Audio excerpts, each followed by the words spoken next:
Subconscious Mind: How to Boost Your Creativity and Conscientiousness.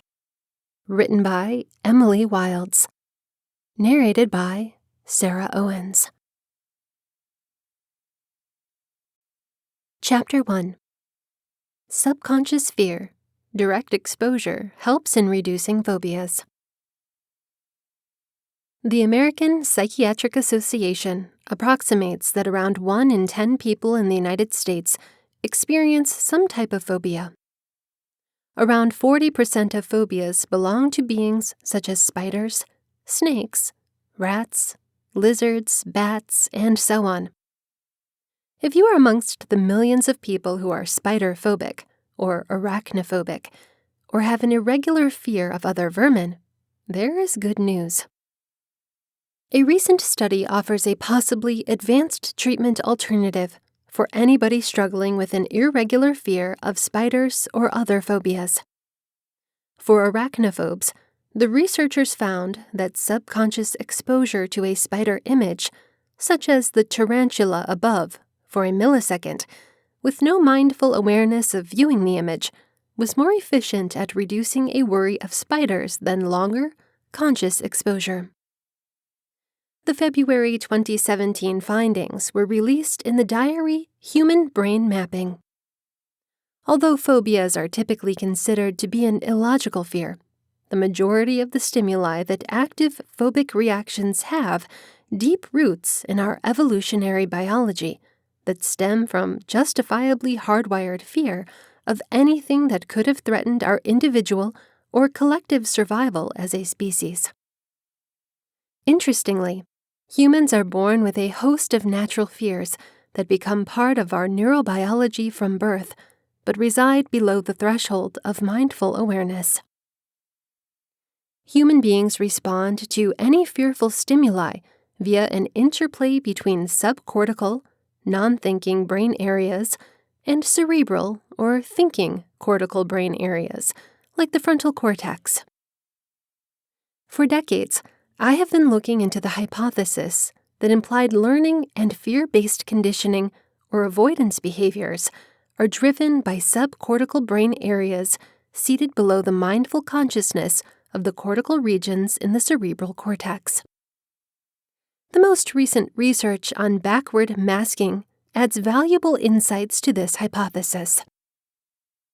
As an example of subconscious fear responses, anyone who has ever misunderstood a safe piece of rubber on a course or in your yard for a snake knows how deeply embedded a fear of serpents is burnt into your subcortical brain regions.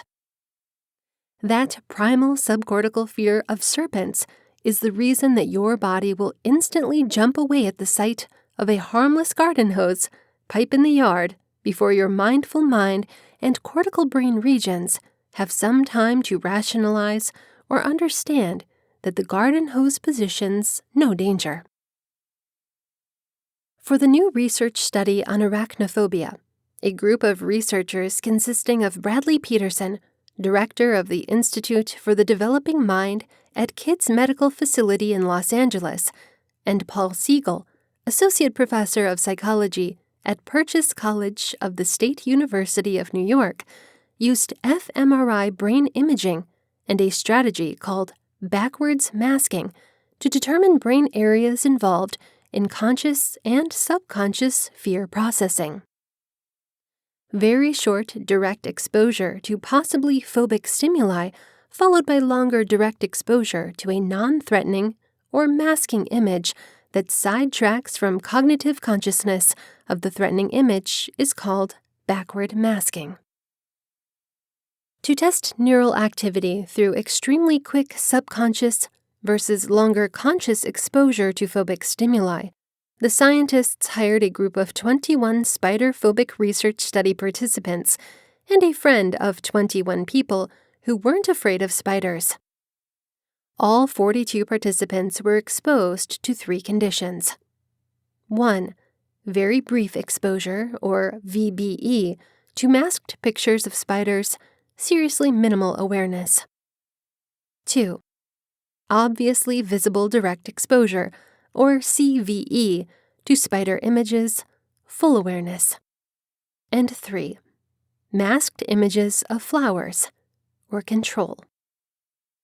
Then, Peterson and his colleagues analyzed the degree to which particular areas of the brain involved in fear processing and deciding how to respond to a phobic image were triggered when a person was consciously mindful or uninformed of the spider image.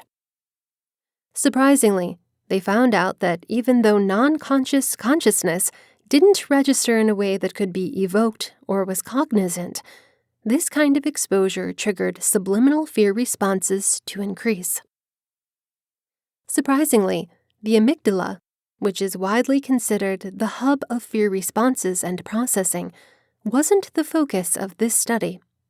Rather, the fMRI neuroimaging focused on the activity of the caudate nucleus, which regulates psychological fear responses and works with the frontal cortex to sort out how to respond to threatening stimuli.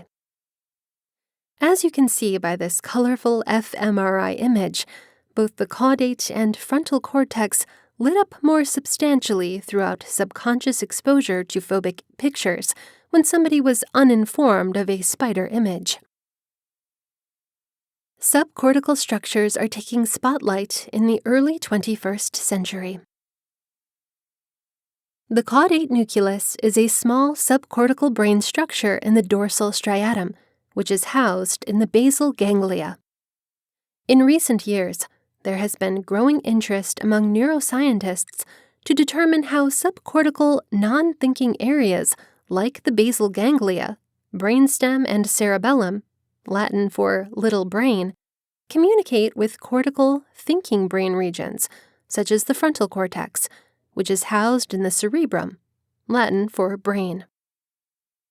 In 2005, the Bergland split brain model was created as the structure for the Athlete's Way program, which relies on taking a two-pronged approach for optimizing your state of mind and maximizing performance based upon implied or subcortical and explicit or cortical learning and memory. My father, Richard Bergland, was a neuroscientist, neurosurgeon, and author of The Fabric of Mind. Tragically, he passed away unexpectedly several weeks after our split brain model was released by St. Martin's Press in 2007, and didn't live to witness 21st century advances in neuroscientific research catch up to his visionary hypothesis about how the brain works.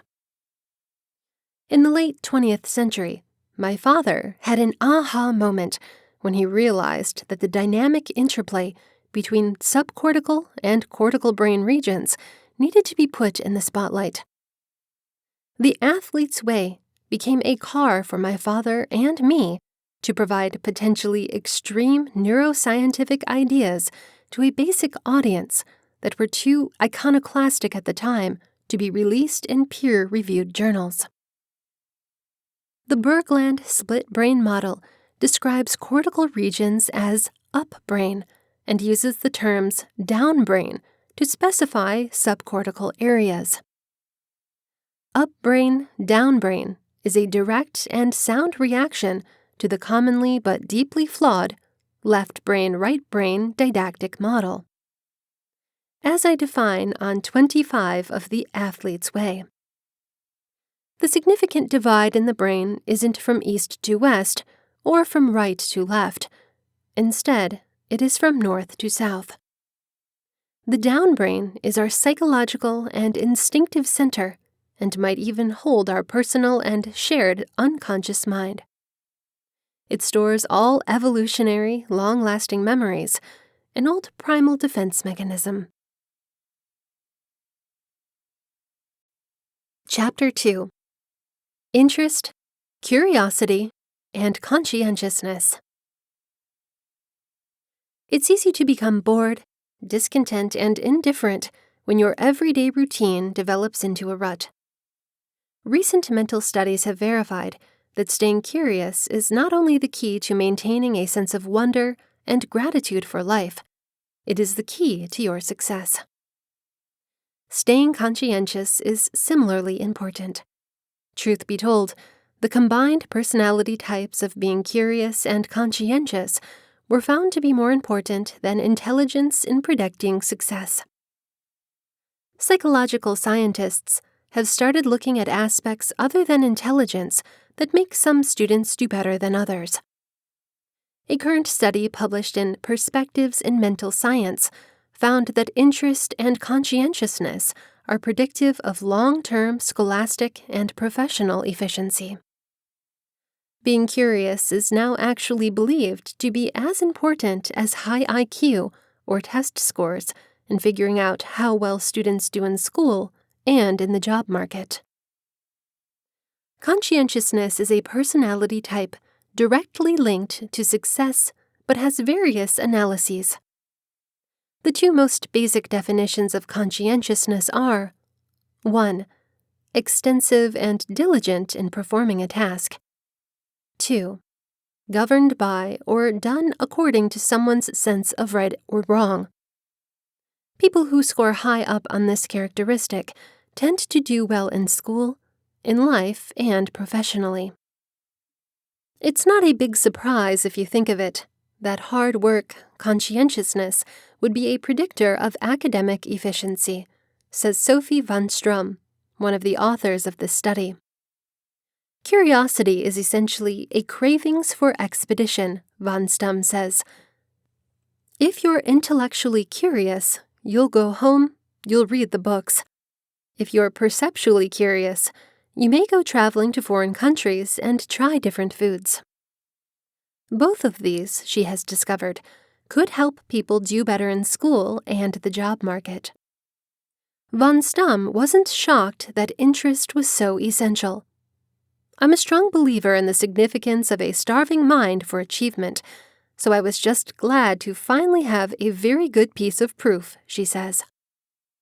Educators have a great chance to inspire curiosity in their students, to make them engaged and independent learners. That is really essential. But wait, how do you shake things up and kickstart your interest and conscientiousness and stop sleepwalking through life? I would suggest using regular exercise as a valuable tool to fortify both of these personality traits. One of the most valuable lessons of the athlete's way is that through your daily workouts, you have the power to reinforce character qualities that will help you succeed in life. Interest and conscientiousness are at the top of this list. Pushing your physical body is a great way to keep your mind and spirit open to a sense of marvel and curiosity. And staying committed to a routine exercise program and the process of beginning and completing a recommended exercise rewires your mind to be more conscientious in every little thing you do. The good routines that you become competent at and enhance regularly through yoga, strength training, Pilates, and cardiovascular work produces a state of mind. That state of mind ends up being the manner in which you approach every little thing in life. The frame of mind of the athlete's way is transferable to any job or obstacle that you need to achieve on or off the court. One of the biggest downsides of being bored and reckless is that your quality basic plummets. When you become jaded, you no longer attack issues and challenges with enthusiasm and inquisitiveness. It's easy to get drawn into the ho-hum mindset of mediocrity. Having a blasé, been there, done that mindset, or cynical, is that all there is, response is the quickest way to find yourself trapped, discontent, and at the back of the pack. Exercise is a way to turn this around, but it's simple to become bored and sloppy within your workouts as well. Keep in mind to constantly mix it up inside your exercises and to try different things at the health club. If you work outdoors, remember to stay daring and check out new places and pursue unknown activities. The attitude, mindset, and commitment you display inside your daily workouts enhances positive personality traits in your daily life. Your individual daily athletic process flexes muscles in your mind, character, and spirit that make you more likely to prosper, and take your life to a higher ground. How you conduct yourself personally and professionally also produces a feedback loop that can make you a more persistent sports player. Remember that bad routines produce a systemic causal sequence throughout your life. It is important to remain cognizant and alert about your dedication to curiosity and conscientiousness in every little thing that you go after. By repeatedly dogging it or not completing a workout, you create a hardwired personality type that bleeds into the rest of your life. Whether it is finishing a certain number of sets or reps at the fitness center, finishing a certain amount of time or distance on a jog, or simply taking out the recycling and separating it into the proper bins, always finish what you begin and do what you promised yourself or others you were going to do. Employers are bearing in mind of how personality traits affect professional performance. Many people in a position to work with new staff members aren't just trying to find a person who has mastered a single ability and won't have the innate interest to want to check out new challenges. It's easy to work with somebody who has done the job before, and for that reason knows how to work the role, Von Strum says. But it's even more fascinating to identify those people who have the greatest potential for development, i.e., the curious ones. I was just recently talking with a senior partner at a Fortune 500 company who said that when hiring new talent, that she's less concerned with whether a potential hire has an MBA from Harvard, but much more concerned with what he or she puts under the hobbies and after-school activity section of the job application. If the individual shows the qualities of interest by wishing to travel, learn a new language, read books, compete in a sport she has learned, that those people often end up being a better member of the team than just somebody with a 4.0 from an Ivy League school. Besides, if a potential applicant shows conscientiousness by volunteering or returning to the community, it was a bonus and indicative of moral core values that translate well to long-lasting success in business. But most importantly, she said that anyone who revealed a devotion to preserving physical wellness got the most bonus points. Gradually, she has discovered that more than any other single part of a person's day-to-day practices, working out regularly translated consistently to a greater standard of efficiency. Workers who worked out frequently or contended in sports proved themselves to have more focus, tenacity, resilience, endurance, boldness, and energy across the board. In this really competitive job market, employers recognize that the curious person who likes to read books, travel the world, and go to museums may also enjoy and participate in learning new tasks on the job. Also, the sports player who begins and completes a workout regularly is very likely to be conscientious in the work environment. You should consciously push yourself to remain curious and conscientious in mind, body, and spirit. For me, this means continuing to get out of my comfort zone in each of these areas. I'm really pragmatic about it. I'm going to ask myself basic questions. Is this stretching my mind to a new perspective? Is my spirit awakening to a much deeper connectedness? Is my body staying daring and checking out unfamiliar and intriguing spots?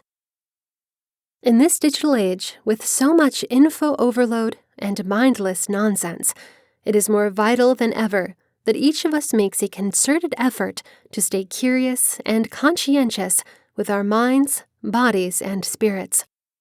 All ships rise in an increasing tide.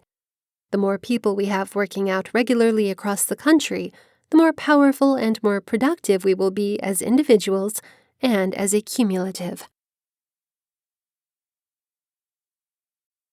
Chapter 3. How the Cerebellum Optimizes Split-Second Choice-Making.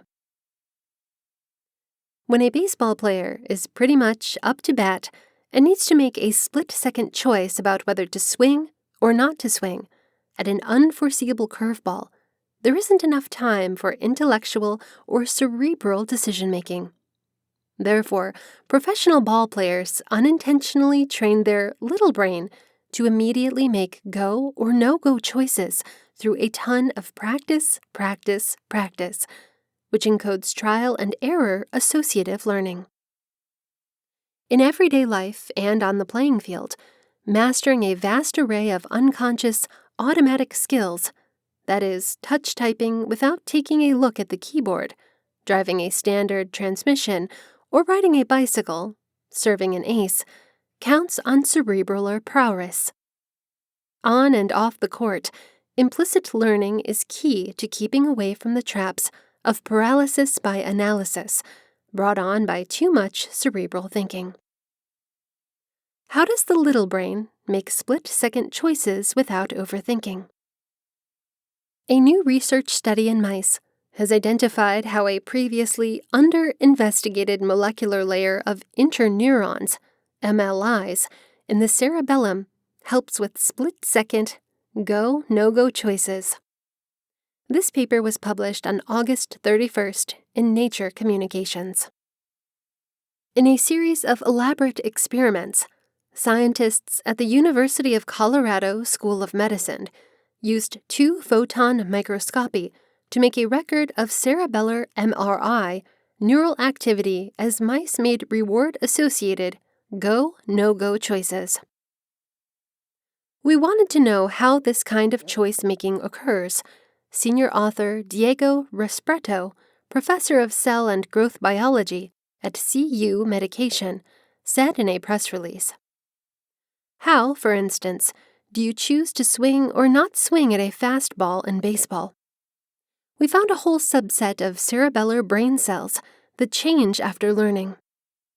Our research study sheds farther light on how the cerebellum functions and the complex web of connections that get into quick choice-making. A lot of learning goes on inside of the cerebellum. Our data indicates that the MLIs have a crucial role in learning valiance. That is, the cerebellum helps determine whether something benefits me or not. The current research suggests that cerebellar MLIs make it possible for athletes or anybody who needs to immediately choose whether to go or not to go in everyday life to immediately make lightning-fast choices without any consideration or hemming and hawing.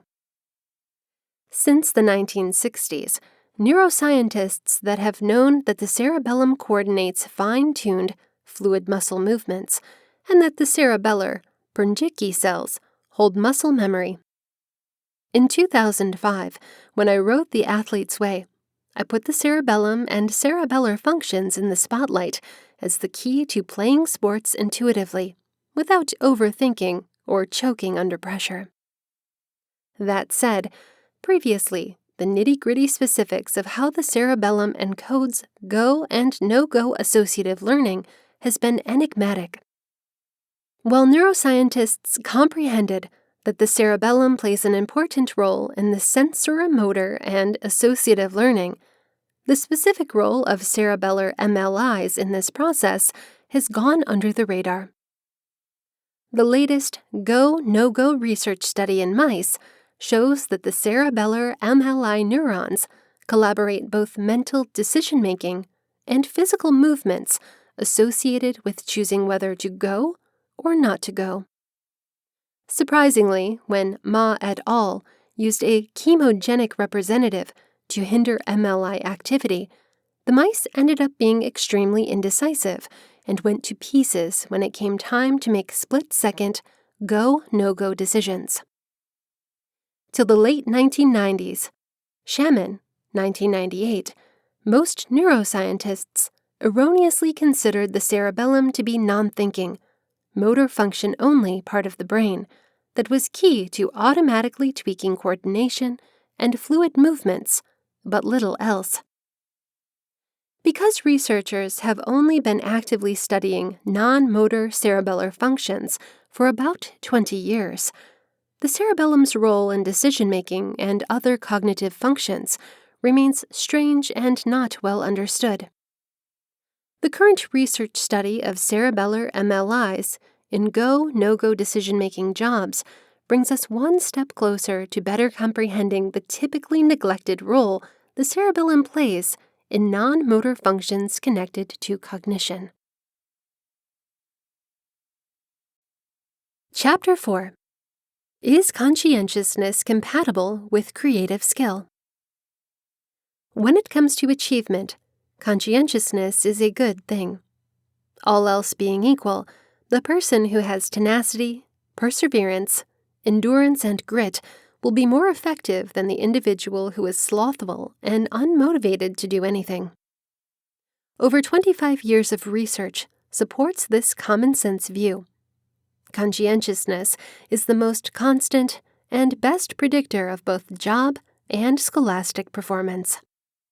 Clearly, long-lasting planning and self-discipline is beneficial when one is directing his or herself toward a standardized form of achievement.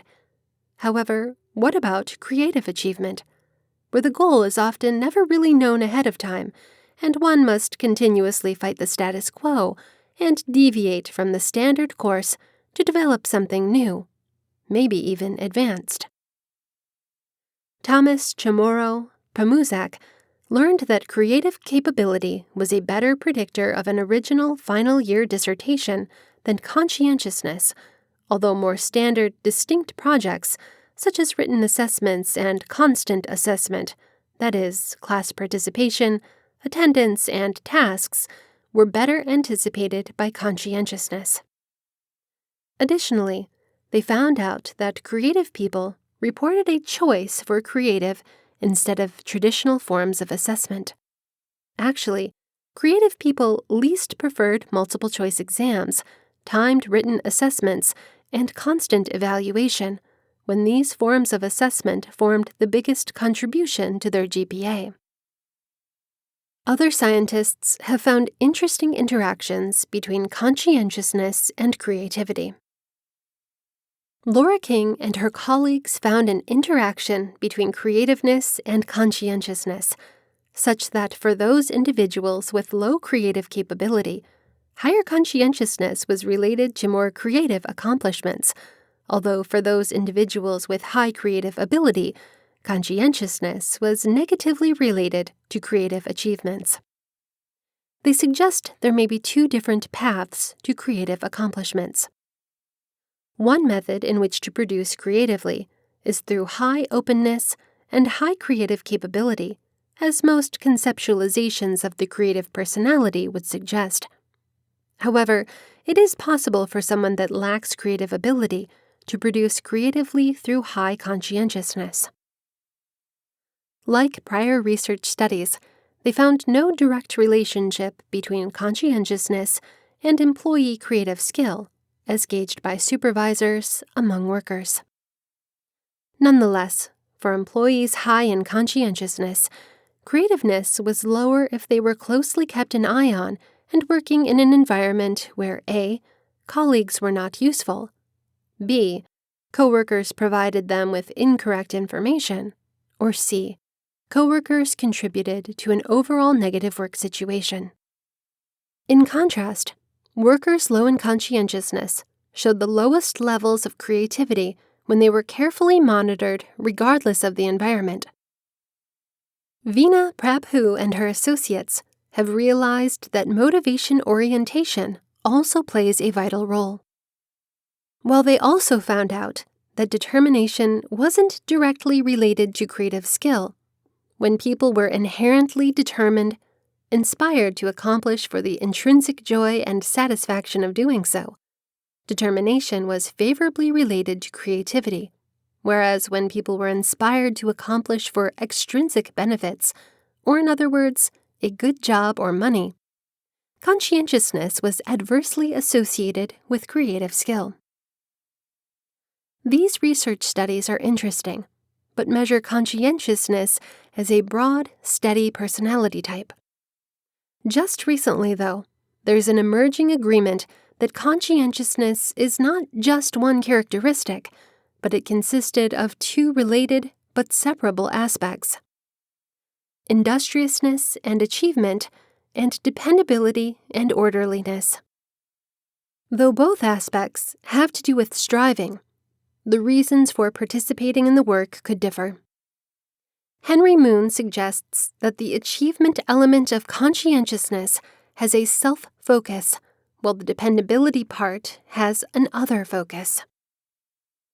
Some people might work very hard just because of personal reasons, such as accomplishment and self-enhancement, while others might do just because of a sense of responsibility or duty, also related to obsessive enthusiasm. An important need for accomplishment belongs to determination and grit, although the ones that score high in reliability are more concerned about being careful, responsible, and organized than being specifically ambitious.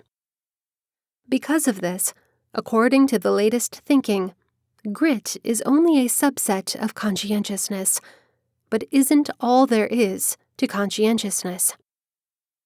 Scientists have criticized standard steps of conscientiousness for puzzling the two parts by combining them under one broad aspect. If we broke up the concept of conscientiousness, what's the relationship with creative skill? Michael Mount and Murray Barrick found out that dependability associated 0.04 with creativity, whereas accomplishment correlated 0.19. A more recent research study is even more engaging. In their paper titled "Conscientiousness is Not Always a Good Predictor of Efficiency: The Case of Creativity," released in the International Journal of Creativity and Problem Solving, Ronnie Ryder-Pahlman and her coworkers looked at the results of each part of conscientiousness on creativity independent of the other. Across two separate studies, they had undergrads fill out self-report measures of conscientiousness and creative achievement and complete a test of creative issue solving. For their procedure of conscientiousness, the elements of competence, accomplishment aiming, and self-control were combined to form the achievement part, and the aspects of order, dutifulness, and consideration were integrated to form the dependability element. Alone, neither of the elements nor overall conscientiousness were associated with creativeness.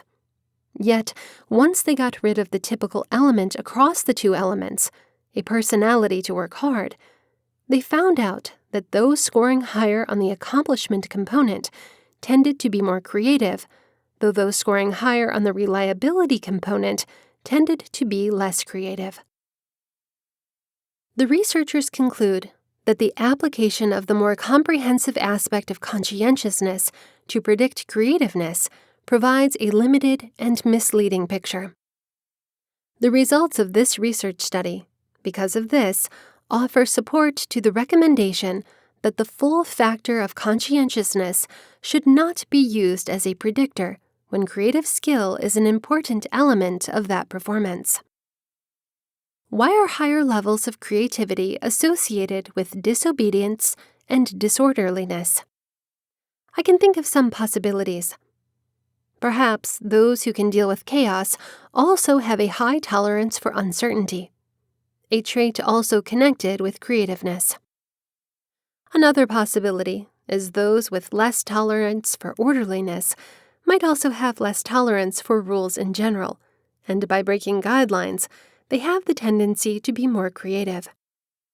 Yet another possibility is that creative people may have more confidence in their ideas, so see less of a real need to depend on others, which ultimately causes higher levels of creativeness. This lack of caring what others think, creative people are not people pleasers, and absence of a desire to do every little thing perfect may be precisely what's necessary to stand firm in the long-lasting, despite obstacles and in spite of criticism. Failure is an important part of creativeness, and way too much dependability and orderliness could prevent the amount of failure necessary for creative achievement. In his traditional review of the relationship between intelligence, creativeness, and personality, Frank X. Barron and David Harrington concluded that creative people tend to take more risks and are more impulsive, low conscientiousness, but they also see themselves as qualified and hardworking, high conscientiousness. This seeming paradox, that creative people are concurrently both low and high in diligence, can be solved by recognizing that there are two different aspects of conscientiousness, everyone with opposite connections with creativity. Creative individuals tend to be more self-focused, independent, and fundamentally inspired, lower dependability and orderliness, while also being more driven, relentless, and gritty, higher industriousness and achievement. I would be interested to know how the different elements of conscientiousness vary by creative domain. In his big evaluation, Gregory Feist found a favorable relationship between conscientiousness and clinical performance, and a negative relationship between conscientiousness and artistic performance. Maybe researchers can't afford to be as disorderly as artists, or maybe only standard researchers can't afford to be disorderly, though the revolutionary creative researchers show the profile of the normal artist.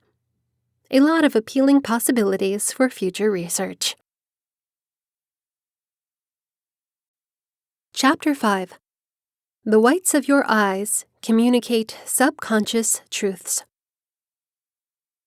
Humans are the only primates with a very big, bright, and highly noticeable white part of the eye, which is called the sclera.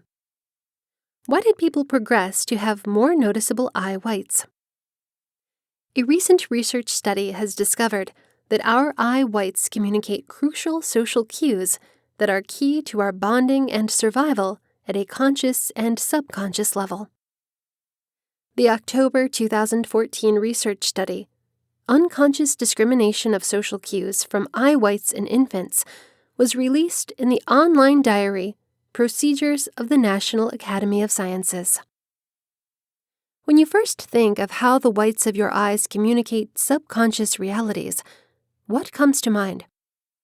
My first reaction would be that having bloodshot eye whites is associated with partying, and having actually discolored eye whites usually reflects having a disease like hepatitis, which turns your eye whites yellow. The pure brightness of the sclera can send a conscious social cue, but it is not the shade of your eye whites that sends unconscious social cues.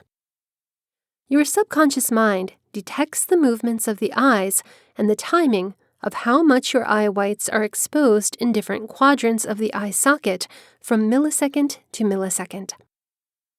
There are apparent ways we use our eye whites to communicate blatant social cues, like rolling your eyes behind someone's back or declining to make eye contact as a sign of rejection or embarrassment.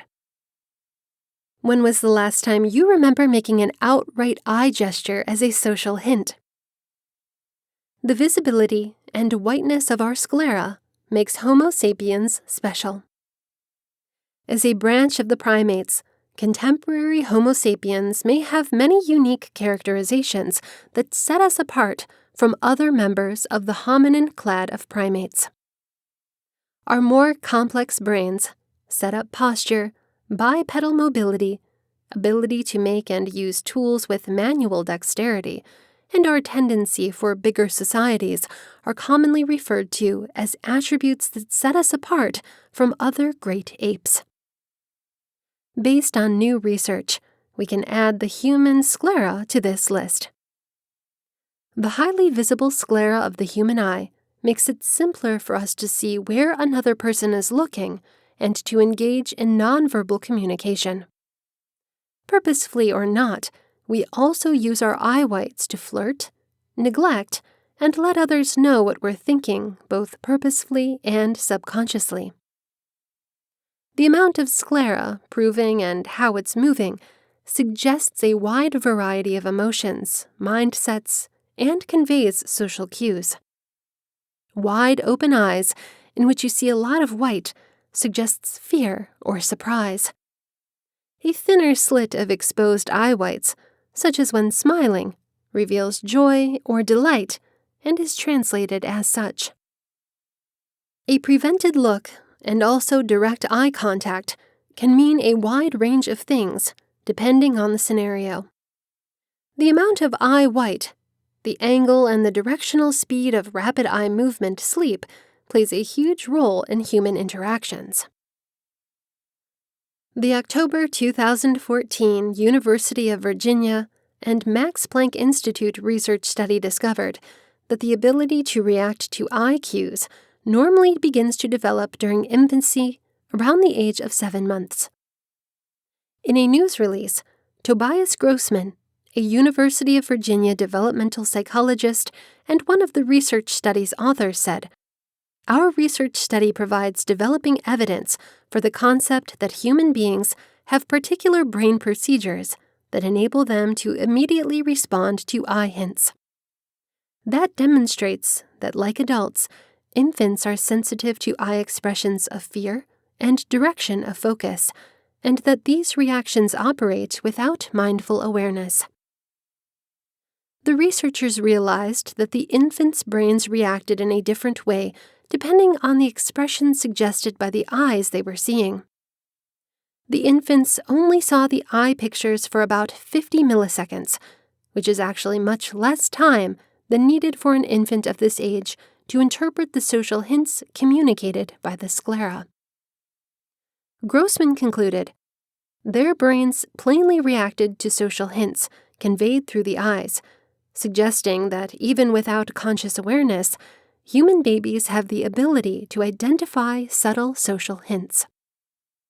The existence of these kinds of brain systems in infants likely provides a vital foundation for the development of social interactive abilities in humans. The cooperative eye hypothesis. Maintaining eye contact when connecting with another person is most likely the most crucial rule of social engagement.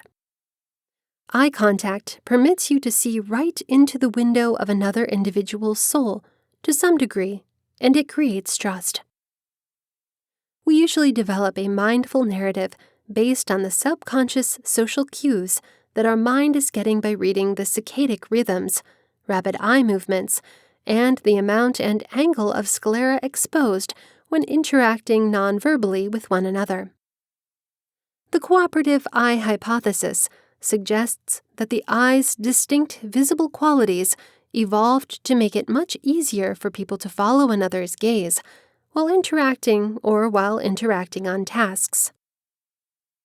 The cooperative eye hypothesis was first proposed by H. Kaihobashi and S. Kaihoshima in 2002, and was later tested by Michael Tomasello and others at the Max Planck Institute for Evolutionary Sociology in Germany. Interestingly, animal researchers have also found that in the course of their domestication, dogs have also developed the capability to pick up visual cues from the sclera of human beings. What are saccades? Saccades are the extremely fast, synchronized movements made by the eye to receive visual info and shift the line of vision from one position to another. As visual info is received from the retina, it is translated into spatial info, and after that, moved to motor centers for appropriate motor reactions. We count on the accuracy of these movements each millisecond of our lives. During regular day-to-day conditions, you make about 3 to 5 saccades per second, which amounts to about 500,000 saccades a day. Keeping an eye on the speed of saccadic movements is an excellent way to objectively measure a person's level of fatigue. Just recently, scientists in Europe started using a new Google Glass kind of device to keep track of the level of tiredness in doctors working overtime by tracking their rapid eye movements. In terms of the saccades of somebody who seems hyper-alert, I was entertained to watch the precise rapid eye movements of Taylor Swift as she clapped a buzzing fly between her hands at the time of a live interview promoting her album, 1989. A person with saccadic dysmetria produces uncontrollable eye movements consisting of microsaccades, ocular flutter, and square wave jerks even when the eye is at rest. The cause of dysmetria is thought to be lesions in the cerebellum or lesions in the proprioceptive nerves that result in the cerebellum. Your cerebellum is accountable for coordination of visual, spatial, and other sensory information with motor control. The cerebellum is also necessary for the automatic motor learning of the vestibulo-ocular reflex, or VOR, and is responsible for ensuring precise eye movements in combination with head movements. Implicit motor learning in the VOR is a number of ways comparable to classical eye blink conditioning. The circuits of both are systematized likewise in the molecular mechanisms that work in the exact same way. Your saccades, sclera, and cerebellum are linked. Many of us take the analysis and projection of our scleral social cues for granted since they become innate early in our childhood development. But for children with autism spectrum disorder, or ASD, the capability to make eye contact or translate the social cues held in the eyes and eye whites doesn't come naturally. Thankfully, neuroscientists around the world are making huge advances toward comprehending why the ones with ASD struggle to connect with others and the world around them. Samuel Wang, Associate Professor of Molecular Biology at Princeton University, is doing remarkable research on information processing in the cerebellum, including its contributions to motor learning, the cerebellar roles in cognitive and affective function, and autism spectrum disorder. Wang and his coworkers at Princeton recently found that early cerebellum breakdown prevents natural development and could be a possible root of autism. In August 2014, they released this new theory in the journal Nerve Cell. Conclusion: the social cues conveyed by eye whites can enhance social connections. Healthy social and cognitive development counts on the ability of your brain to consciously and unconsciously analyze social hints held in the eye whites of others. For children with autism, the difficulties of trying to explicitly learn how to interpret thousands of saccades an hour and the social hints communicated through eye whites are astronomical. That new research offers more insights regarding the reason why it can be so challenging for individuals with ASD to communicate and get in touch with others and the environments around them. Hopefully, these findings will lead to more research and possible interventions that will build stronger and much healthier social bonds between people from all walks of life. Chapter 6: The Inner Language of the Subconscious. The subconscious is acknowledged as the source of creativity, intuition, inspiration, inner knowing, interconnectedness, and spiritual enlightenment. Within this world, reality shifts and expands, creating a matrix that is far more flexible and multidimensional than is perceived by the conscious mind. When we access and hang around with the subconscious, we're released from the boundaries of our logical, practical mind. The messages we get from our dreams and the primitive symbols or archetypes handed down to us from our forefathers notify us about what is special, genuine, and sacred to each of us. When we hearken these messages, we are following the course of our soul's development. These signs and archetypes are necessary elements of the shared unconscious, the universal, intrapsychic structuring gadget inherent to humans.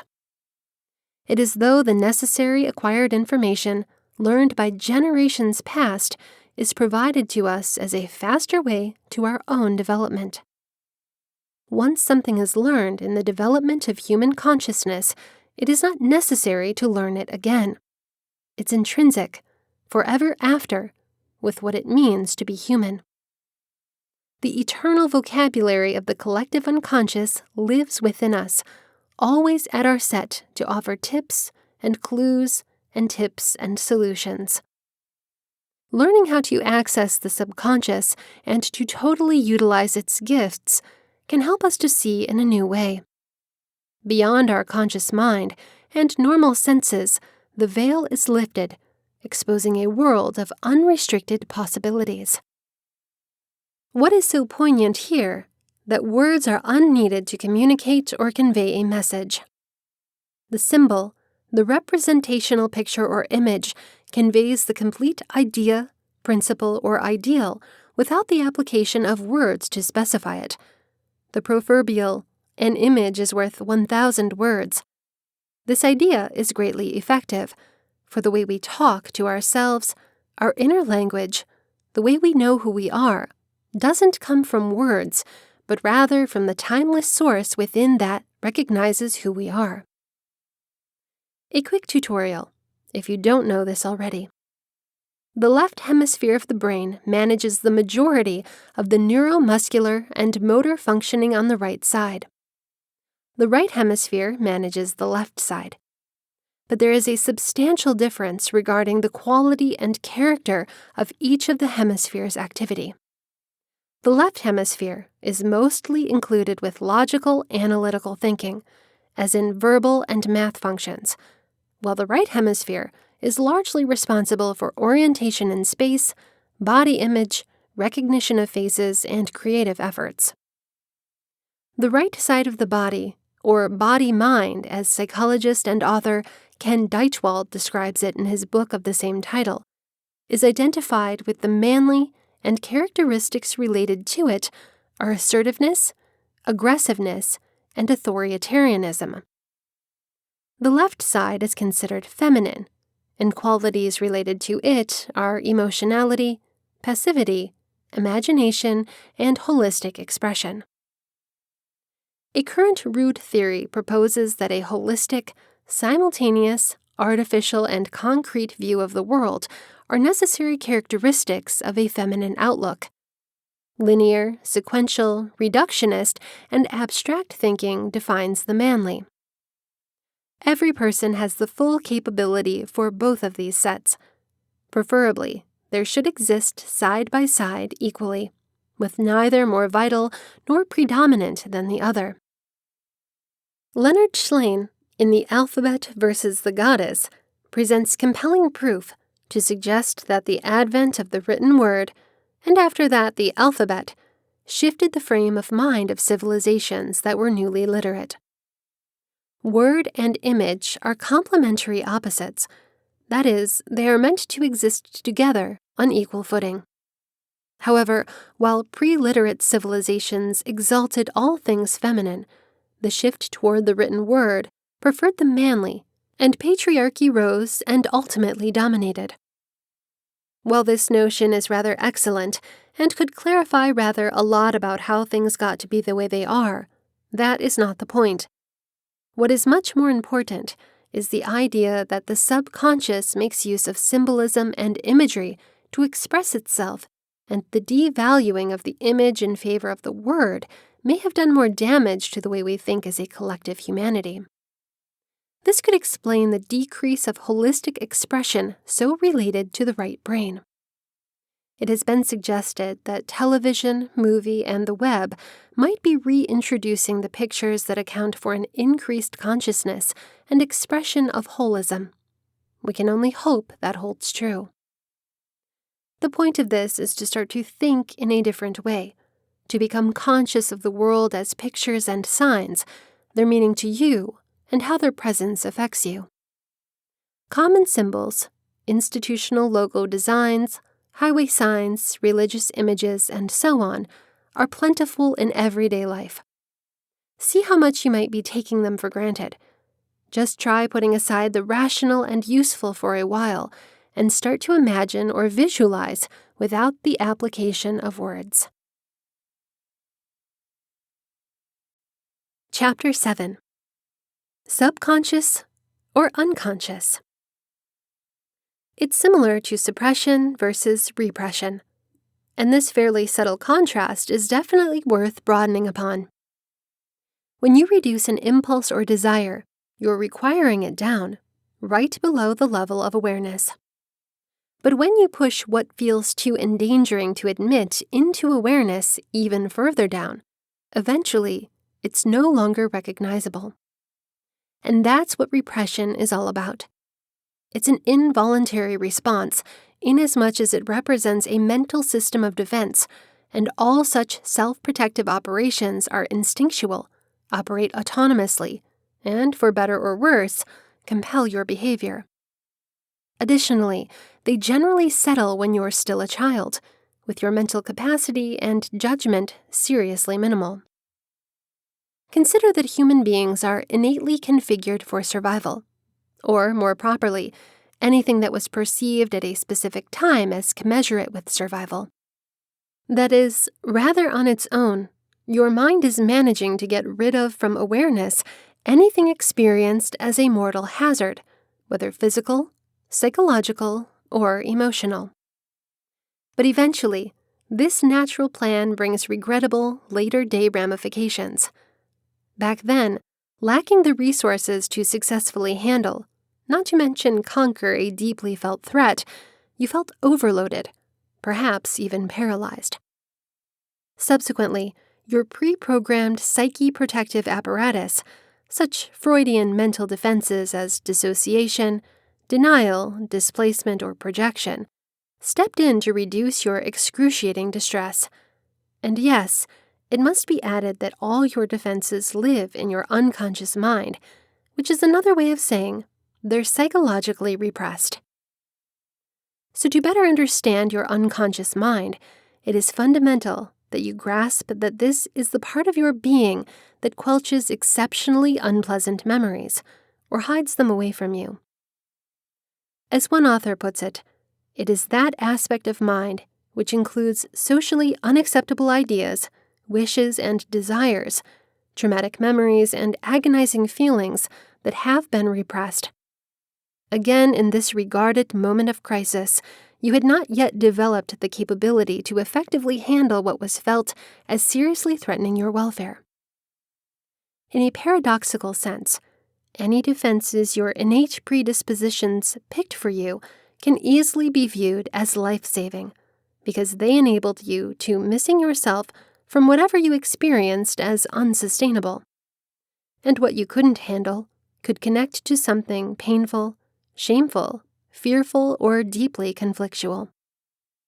Additionally, on a meta level, each of these emotions links to an unstable tank of destabilizing anxiety.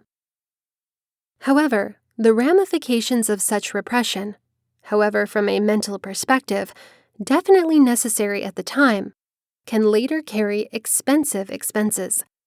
For regrettably, your defenses don't grow older as you do.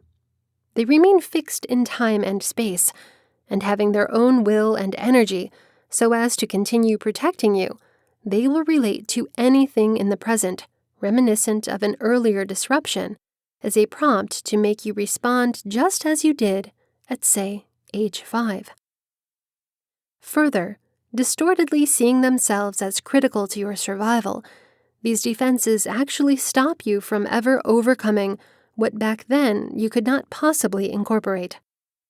And without permitting into awareness the real beginnings of these upsetting experiences, you're not able to ensure yourself that, as the more mature individual you turned into, you now have the resources to make emotional peace with what earlier overwhelmed you. So the unconscious but effective influence of these out-of-date defense mechanisms can, however accidentally, handicap you forever. For example, by triggering your anxiety, they block you from doing what you're now totally efficient in. For instance, people experiencing panic or anxiety attacks can, normally when aided by a therapist, finally allow a forbidden memory into awareness.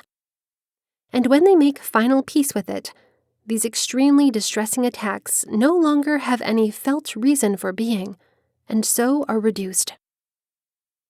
Separating between the unconscious and subconscious is tricky.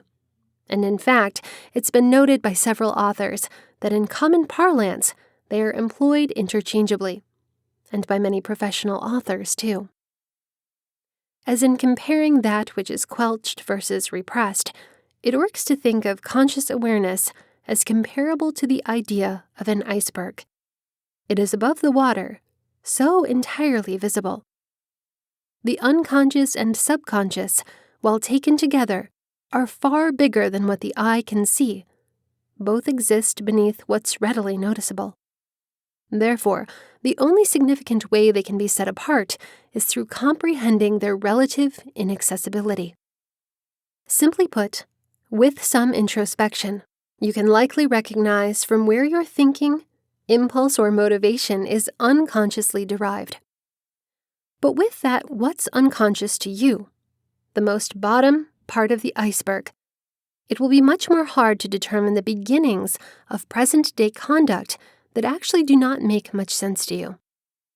Possibly, you may discover its source through some form of self-therapy, dream analysis, free association, examining a slip of your tongue, or, by chance, experiencing another person who experienced the exact same trauma you did, for example, youth abuse or rape.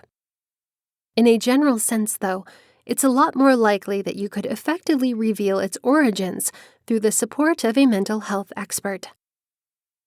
Here are a number of examples to consider. Subconscious. You poorly recognize that you feel a certain enviousness to your teenage son, yet you do not know why. In showing about it, however, you start to recognize that where this feeling stems from is that, subconsciously, you begrudge the fact that he has so many more chances and opportunities than you did at his age. Unconscious. You have a hostility toward asparagus. The extremely sight of it makes you sick. Still, you have definitely not the slightest idea why. What, just because it's been quelched, is not readily available to your awareness is that when you were 6, your father insisted you eat this new-to-you vegetable on your plate, though you protested, for its odor back then was repulsive to you. However, because you weren't permitted to leave the table until you consumed it, after a fidgety hour, you tried to push it down your throat, and without delay threw up. What is even worse, you got yelled at for the mess you made and told that you were revolting. The distinctions I've made are plainly and not scholastic. If you are to better understand and accept yourself, as well as the hidden inspirations governing maladaptive behaviors, it's critical that you access the internal forces dictating them. There's no chance that you can reach your full potential until you acquire entry into much of what exists beneath your awareness. That is, make both the unconscious and subconscious conscious. And at last, come to positive terms with what, unknowingly, has been undermining you. Once your hidden defenses are exposed, you can either moderate them, or at long last, surmount them altogether. This has been Subconscious Mind: How to Boost Your Creativity and Conscientiousness, written by Emily Wilds, narrated by Sarah Owens.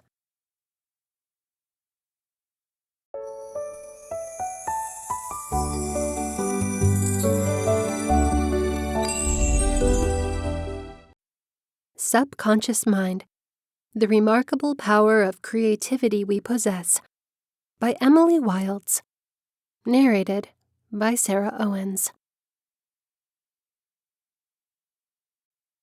Chapter 1: 3 Subtle Subconscious Ways We Are Putting Things Off.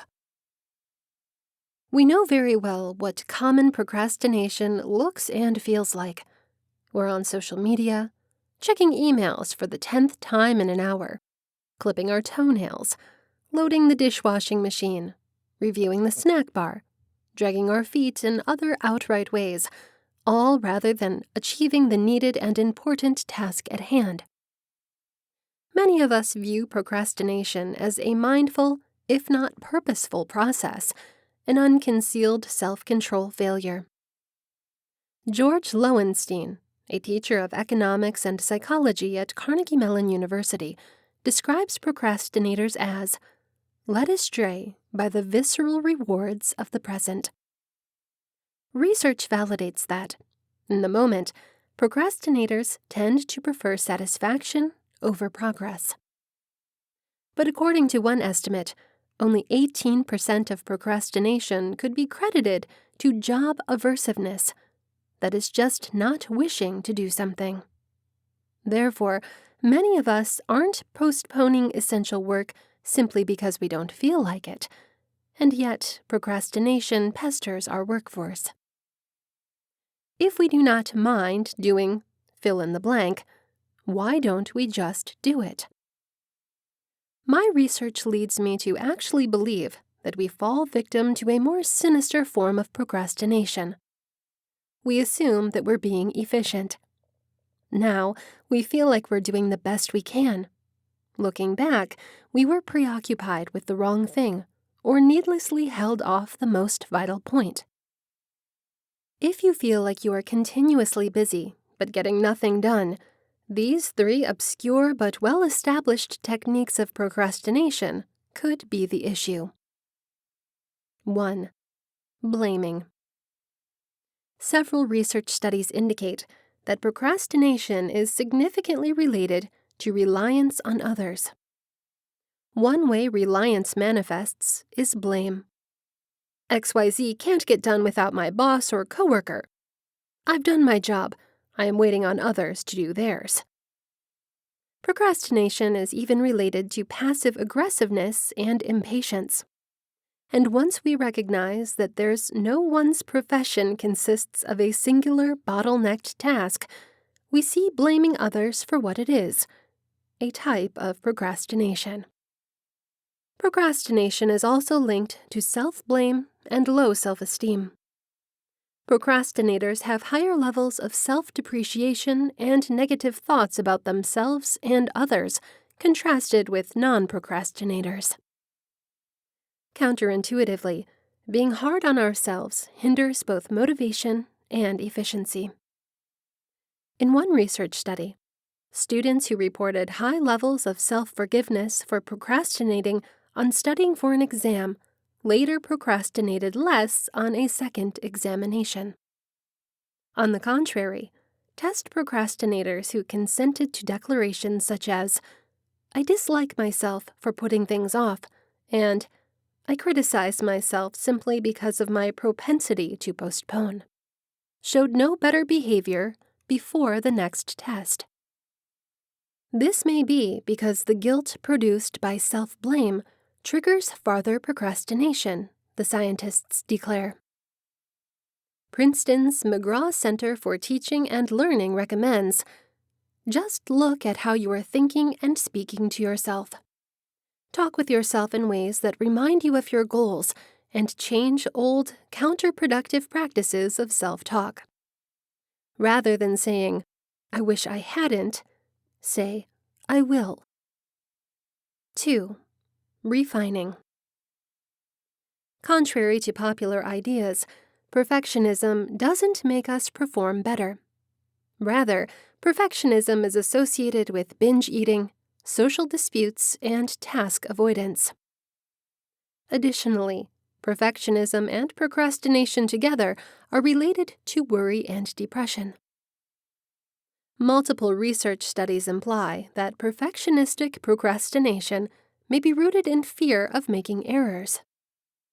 Fear of failure is, indeed, well matched to act as a clarification for procrastinatory conduct.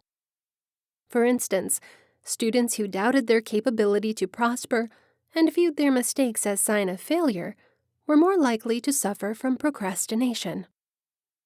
Though high requirements and ambitious objectives are healthy, perfectionism can cause harmful deliberation.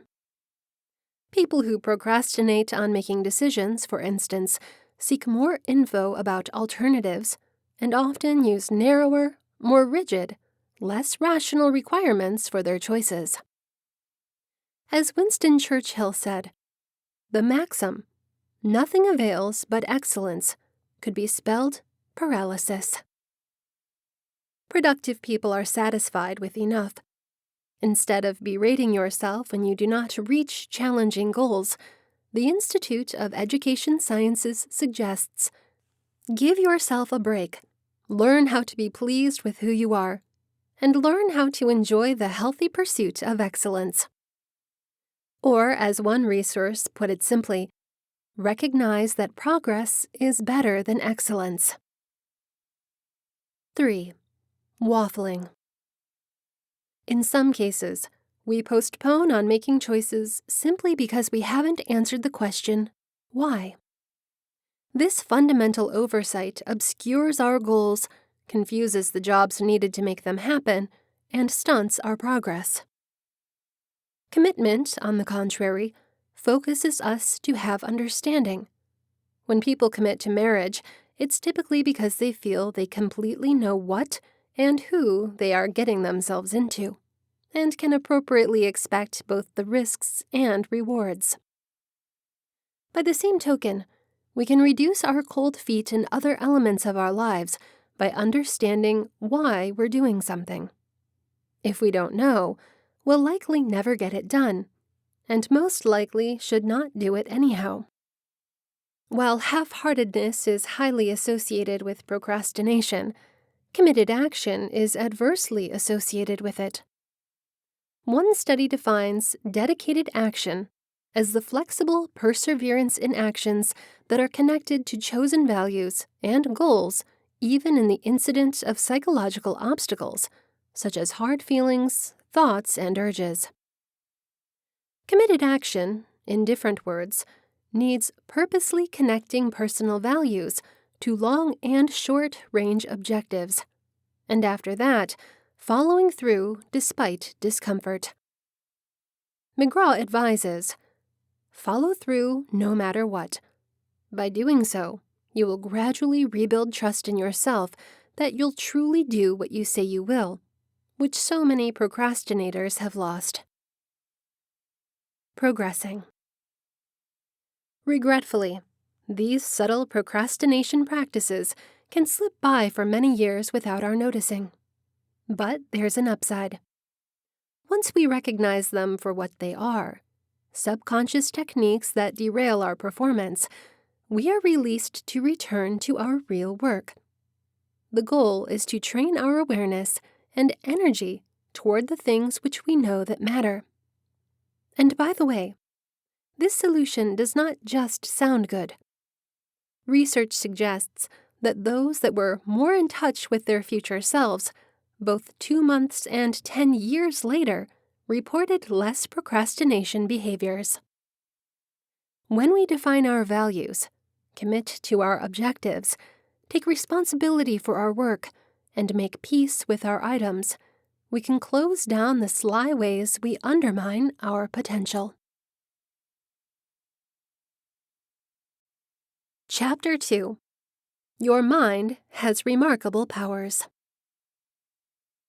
It's hard for me to evaluate or do critical thinking on the energy treatment revolution, the most creative new ways of helping to alleviate emotional distress I have seen yet. Creativity, in some cases, means pretty unusual, specifically for someone like myself, who mainly does not rather traditional, if in some cases also ingenious, relationship counseling. The new energy methods take a leap of faith for me, yet I have ceased to really believe that they're hocus pocus and superstition. I have become a real believer, just because I've observed again and again how energy strategies creatively zap with instant access into the specific early memories that are creating current life issues, then rapidly recover the trapped emotions that have triggered the psychological and usually also physical distress. Let's begin with muscle kinesiology. Do you find it challenging to actually believe that your subconscious can talk via your muscles? I do. I have taken the leap of faith because I have been seeing time and time again that a skilled energy therapist can allow clients' subconscious self-knowledge to be expressed through yes-no answers spoken via arm muscles. I myself have, because of that, come to actually believe that everyone's subconscious brain has capacities for assisting healing that go way past what we would normally give the brain, or the muscles that promote it, credit for. How can a customer's subconscious mind show its extraordinary powers? We each, every one of us, do have subconscious creative knowledge that we really need to recover. To access that knowledge, that sixth sense, though we really need a way to make it possible for the subconscious to speak. The kinesiology techniques defined below enable an energy therapist to pose questions to the subconscious of a person. That is an example. To a person with serious anxiety, the therapist might ask, "What strategy shall we use at this time?" By phrasing possible answers like a multiple-choice question, "Shall we use TFT?" Emotion code techniques to release trapped memories, etc., the client's subconscious directs the therapist what to do. Within minutes, the outcome is very likely to be either partial or full reduction of the anxiety. The same is very true if the individual's psychic pain is manifest in emotional symptoms such as depression, anger, or anxiety. Or if the psychological difficulties are being uttered somatically, with stomach aches, a chronically aching shoulder, neck, or back. Miracle 1 is that the subconscious can have a voice. When a person's body is experiencing psychological stress, by contrast, the same small pressure triggers the arm to drop, most likely because of a short-term break in energy flow. This is the basic technique of muscle kinesiology that gives the subconscious a yes-no voice. The slight physiological change produced by stress works rather like the way a lie detector shows skin reaction shifts from stress. Miracle 2 includes what Doc Nelson calls universal intelligence. We are so used to cyberspace that we think nothing of Googling a word or expression, say, marriage therapist in Denver, and having a list of just the information we want to appear on the computer screen. The computer appears to access universal knowledge, all types of information that a silver box on top of a desk should not have the ability to know. How does the internet work? I have no idea. My impression is that there are those that do understand this rather astonishing phenomenon. All I know for myself is that it works indeed. That mindset is the exact same I bring to the principle of the subconscious mind's access to universal knowledge. In some way, each of us has the capacity within our subconscious minds to access and via muscle kinesiology to express a remarkable degree of knowing what will recover us. Most likely, we know lots more as well, but for my purposes as a therapist, it is mind-blowing enough to understand the idea that we have within ourselves the ability to discern what we need to know and do in order to heal. Are muscle kinesiology and universal knowledge sixth sense phenomena that are real? I have come to actually believe that these forms of sixth sense knowledge really do exist. I know from personal experience with Dave Peterson, the energy therapist who works in my office suite, that they exist within me. I have seen them work with my clients when I bring Dale into our sessions to enhance my more conventional treatment strategies with his. And I truly do believe that these remarkable mental powers are in you, this publishing's readers as well. Although I myself wondered, can I comprehend those that say, bunk, rip-off, absurdity, to these ideas on first hearing about them? Now, nevertheless, having actually been watching the techniques work so remarkably again and again for over a year, with client after client, and also with my own self, I've passed from skepticism to marveling. The result of Dale's treatment interventions using with these methods has regularly been relief of physical and psychological discomforts. Better to explore what is going on than to argue with these types of results. Have these sixth sense capabilities been rigorously tested? That, I hope, will be a next step.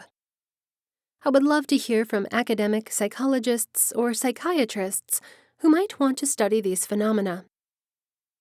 I would specifically love to hear from researchers who want to study them, not to debunk them, but to understand their strength.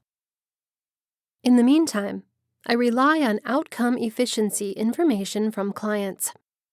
Most of them find these new strategies surprisingly enlightening and also relieving of the issue that they wanted to resolve. A few gain little or no insights or changes. I have also experimented by using these techniques on myself. The following video, for example, shows the effective use of these kinds of techniques to end a long-standing sore throat. The phenomenon of muscle kinesiology and the subconscious mind's capability to access universal knowledge pose comparable predicaments to those positioned by hypnotism some years ago. It's uncertain to me if, even now, anybody knows why or how hypnotism works, although most likely, like cyberspace, there are folks who do comprehend it. By now, however, pretty much everyone, including physicians, really believe that hypnosis is real. I've written in some previous postings about how Dale Peterson uses these strategies. I have seen Dale use them efficiently to release PTSD, to minimize psychological pain like anger, anxiety, and depression. I've watched him reduce urges to go back to addictive habits.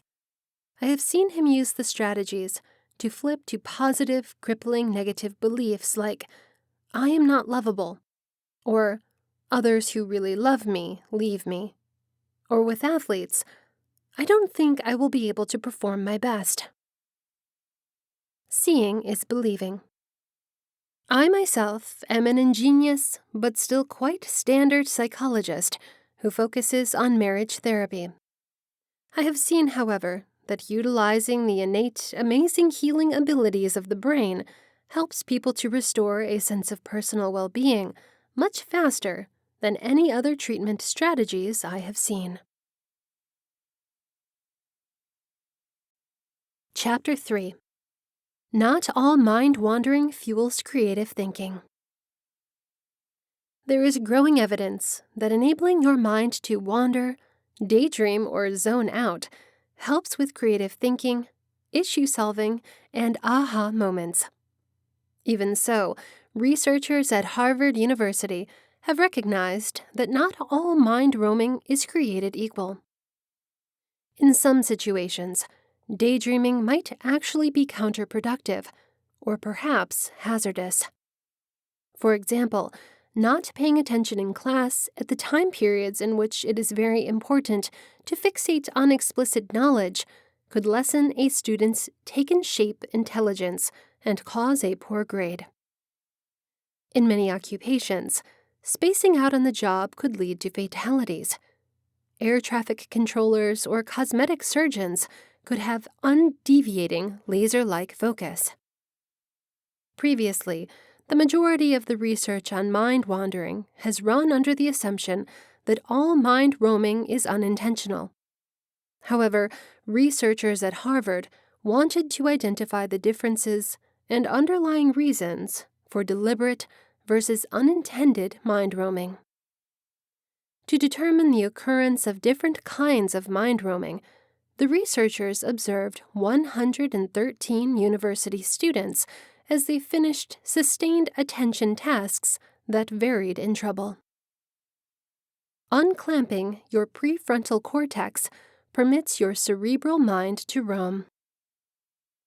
I know from personal experience that to have an aha moment, I have to purposely secure down for extensive periods of extremely focused cerebral thinking. At the time of these periods of laser focus, I refuse to enable my mind to roam until I have covered my head all around of the facts and figures associated with solving a riddle. And then, I systematically and knowingly unclamp my prefrontal cortex, generally while running, and allow my mind to roam as I unconsciously ruminate about all of the info I have ingested. Unclamping avoids my mind from overthinking, which enables ideas to breed and meld into an organic stew. While I am in a state of intentional mind wandering, part of my brain is unconsciously problem-solving, as my conscious mind patiently awaits insights to emerge.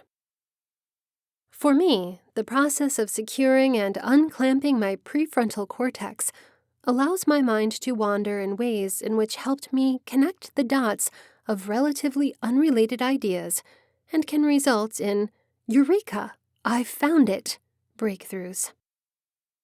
In a statement, Paul Selly, a postdoctoral fellow in the Department of Psychology at Harvard University and lead author of the new study, said, "In the last few years, there has been a boost in the number of research studies taking a look at mind wandering.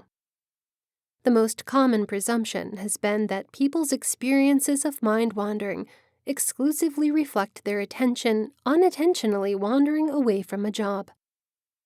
Based on our everyday experiences, though, it seems that people fluently, purposefully mind wander. We think that when people are completing an easy job, they could be inclined to deliberately disengage from the job and participate in mind wandering. This may be the case because easy jobs have a tendency to be rather dull, or because people realize that they can get away with mind wandering without sacrificing efficiency. Conversely, when completing a difficult task, people really need to focus on the task so as to perform well, so if they do mind wander, their mind wandering should be more likely to occur inadvertently. Throughout the experiment, individuals were triggered to identify their present mindset as being concentrated on the task, intentionally mind wandering, or unintentionally mind roaming, meaning thinking about what to have for supper or making strategies with good friends. Reading about this new study reminded me of a recent email exchange I had with Carola Salvi of Northwestern University about her March 2016 study, "Insightful Solutions Are Correct More Often Than Analytic Solutions." This research study found that people who gave their ideas time to breed and waited until they had a flash of insight scored better on a wide variety of tests. Chapter 4. Reach Your Consumers Through the Subconscious. Consider a scene that happens 1 billion times a day at 1 billion computers across the globe. A man is searching online for new running shoes, or a woman is clicking through e-commerce sites on the hunt for a birthday gift, a new dress, or a book to read on her next vacation. Consumers browsing the online marketplace think they're in control of their choices, but the truth is, as they scroll and browse and perhaps purchase, there are dozens of unconscious procedures and hints directing their conduct. For companies with online marketplaces, comprehending how these unconscious hints impact customers is essential. The most investigated indication of this automated process is the priming effect, which says that the direct exposure to one stimulus affects the way we respond to another stimulus. We know that our psychological paradigms, how we classify things around us, like to swelling similar themes and thoughts together. So if we show a subject the word housewife, and after that, one of 2 new words, woman or pilot, he will recognize woman quicker, just because brain activation spreads much faster among associated ideas. This can be uncomfortable to admit, because nobody likes to say that they have faith in stereotypes. But we learn these connections early, and they're buried in our unconscious. Not only has the priming influence been shown to influence our thoughts and emotions, it can also impact our conduct. If we're shown a picture of a senior couple, for example, we immediately and automatically start to elicit stereotype-consistent habits, like slower walking. Research shows that these ideas are learned early in life, often before people have the ability to bypass or reject them. A web experiment: male versus female hero images. ClickTale ran an experiment to check the power of unconscious sex stereotypes online. Using A/B screening, we created 2 versions of our homepage, one featuring a female hero image and one including a male hero image. Then, using our own software application, we had 2 separate test groups try our site and tracked their interactions with elements on the page, what they clicked, how far they scrolled, what their next pages were, and so on. Over the course of the experiment, we used Optimizely to A/B test our 2 calls to action on the page: ask for a demo and try ClickTale. Added aspects on the page that we tracked included click product pictures or functions, blog, why ClickTale, and search. 4 essential findings. Visitors exposed to the male hero image showed a significantly higher click-through rate on the Try ClickTale call to action button, contrasted with visitors who were exposed to the female hero image. Conversely, visitors exposed to the female hero image showed considerably higher click-through rate on the Request a Demo call to action button, contrasted with visitors exposed to the male hero image. Visitors exposed to the male hero image showed significantly higher click-through rates on the product characteristics and search. Visitors exposed to the female hero image were much quicker to click Why ClickTale and the blog site. Clarifying the distinctions in visitor behavior. The results are in line with the priming influence. Visitors who saw a male image chose to click on the Try ClickTale button, an active method. Visitors who saw the female image instead chose Request a Demonstration, a more passive technique. Does that mean that women are passive and guys are active? No, naturally not. However, people's online behavior is in line with the stereotypes we unconsciously assign to males and females.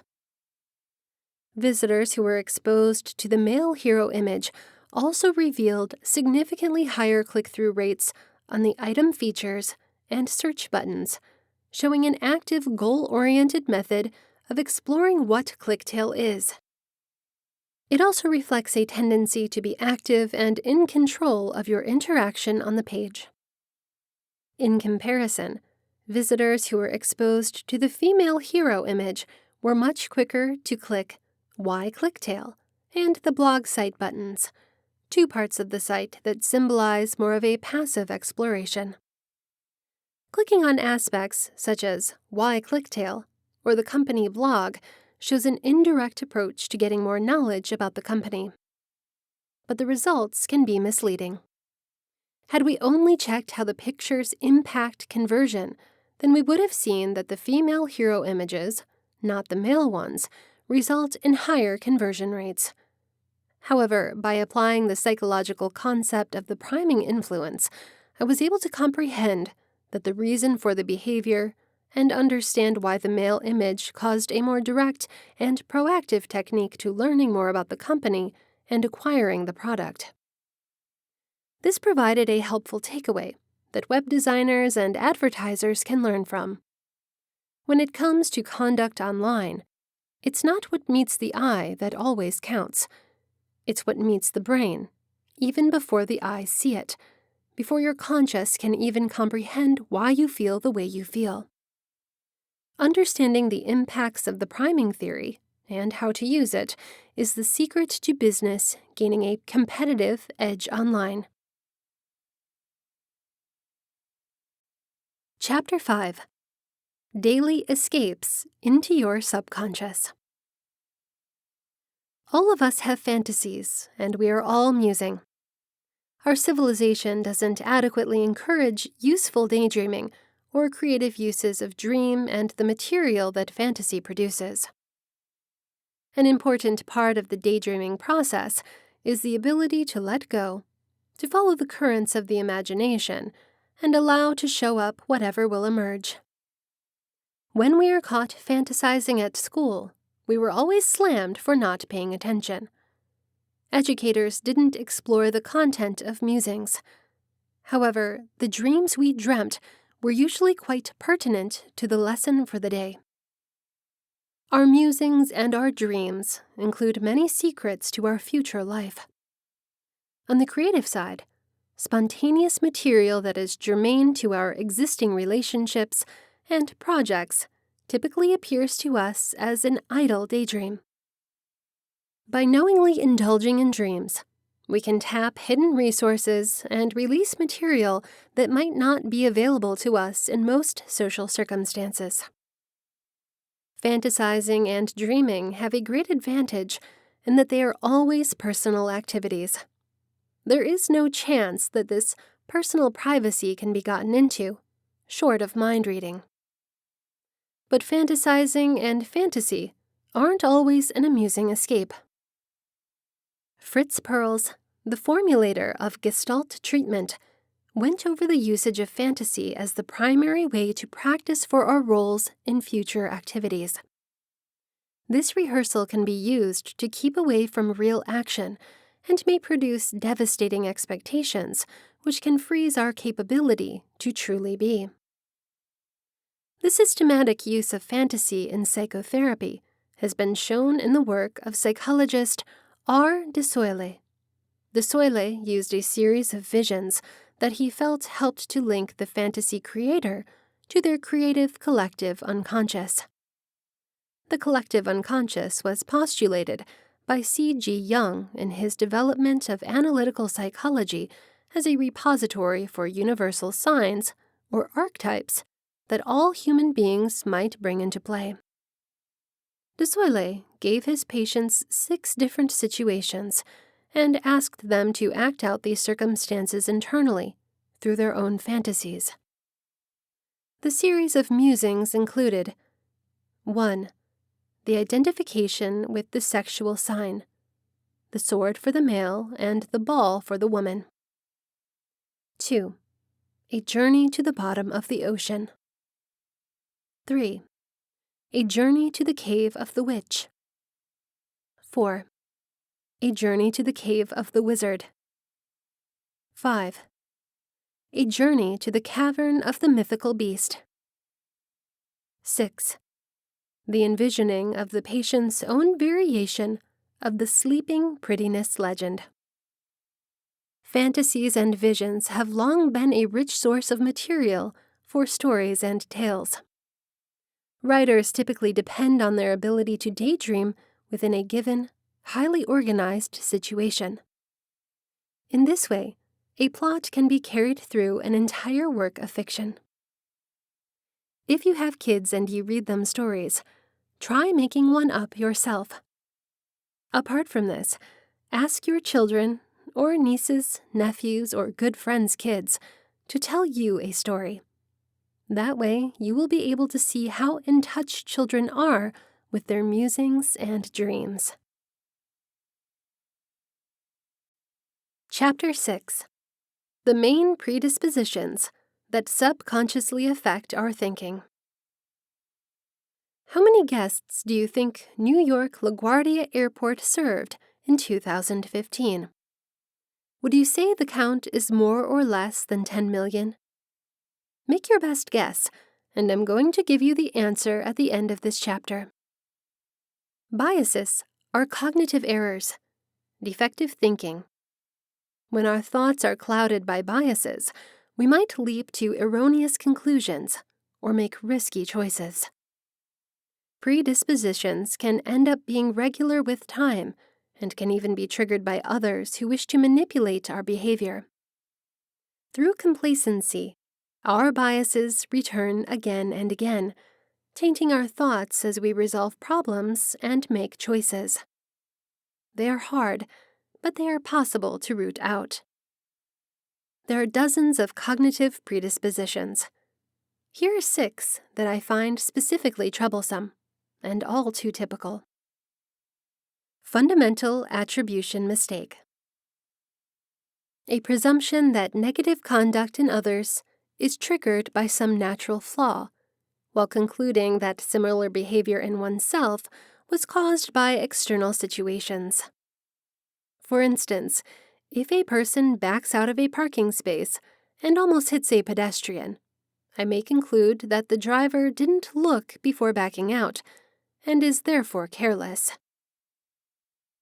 Yet, if I do the exact same thing, I may presume that the pedestrian was in my blind spot when I looked, and that there was no chance that I could have understood she or he was there. Endowment impact. Overestimating the value of something solely because it is yours. In a famous experiment at Cornell University in the 1990s, researchers gave coffee mugs to half the students in the class. The other half received nothing. The ones with mugs were asked to set a cost at which they would sell. The people without mugs were asked to set a quantity they would be willing to pay. Mug owners set their minimum selling price at $5.25, while buyers set the maximum price they were willing to pay at $2.75. Although the mugs cost them nothing, the mere fact of ownership caused the sellers to overvalue their mugs past what buyers wanted to pay. Sunk cost fallacy. Tossing good money after bad instead of cutting one's losses. That fallacy is some cases called the Concorde influence, after the supersonic airliner. There was never really enough interest from airlines in buying Concorde jetliners to validate production, and yet the British and French federal governments, who collectively financed production, went on to fund the Concorde rather than admit that they had squandered billions of non-viable jobs. Framing bias. Being influenced by the way info is presented instead of the info itself. This is an example. Multi-level marketing firms claim to offer an opportunity to own your own service for very little cost and to achieve endless earnings based on how hard you are working at making it a success. That sounds far better than framing the offer as an opportunity to sell their products, which you should buy from them on a straight commission basis and without advantages. Post hoc fallacy. Presuming that one event triggered another, when the first event solely preceded the second event. For example, televangelist Pat Robertson once said to have prayed a cyclone from Virginia Beach, where his head office is located. The storm hit Sodom and Gomorrah instead, for example, New York and New Jersey. Anchoring bias. The propensity to be affected by information that's understood but irrelevant in deciding. Traditional examples are the price tag on new vehicles, the producer's suggested market price on customer items, like electronic devices, and markdowns, or in other words, today's price is $19.99, but was $29.99. As I tell my students, the only appropriate cost is what you have to pay right here, right now. Everything else is both irrelevant and a trap. Were you affected by anchoring in your estimate of the travel served by LaGuardia last year? The actual number is 28.4 million. As you can see, it is challenging to keep away from cognitive predispositions. Doing so requires vigilance and mindful effort to expect and overlook them. Most of the time, we don't operate at that level of heightened awareness, going back instead to our habitual thinking patterns.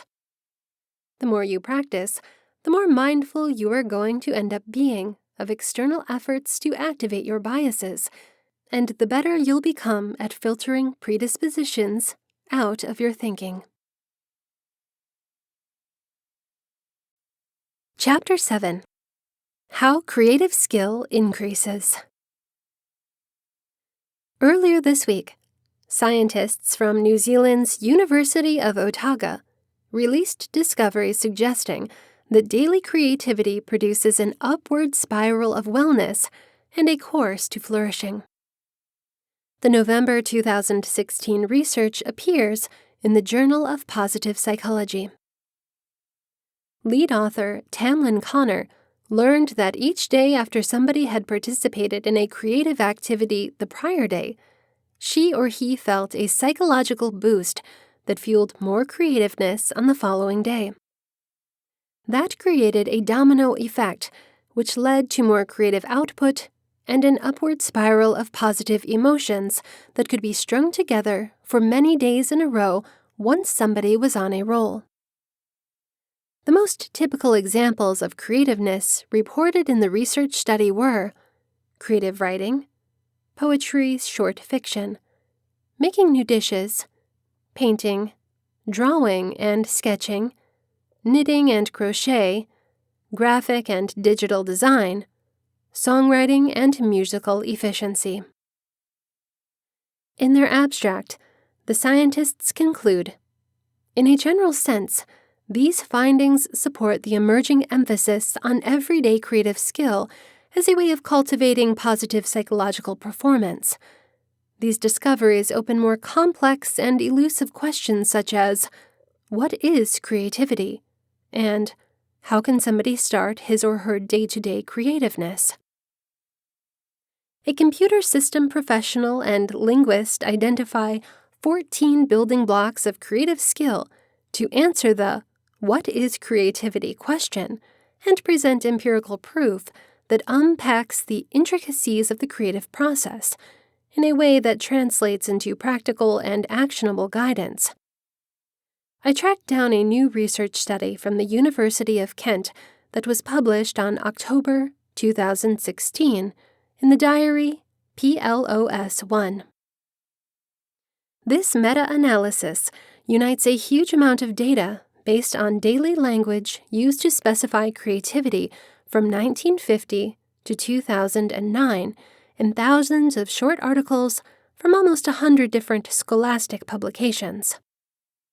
To develop their lexicon for creativeness, Anna Jordanis, a computer expert, and Bill Keller, a language professional, focused on 694 words used to describe creativeness that they condensed into 14 key parts of creativeness.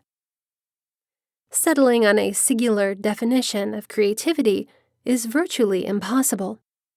There are many denotations and connotations of creativity and the creative process. How would you then describe creativity?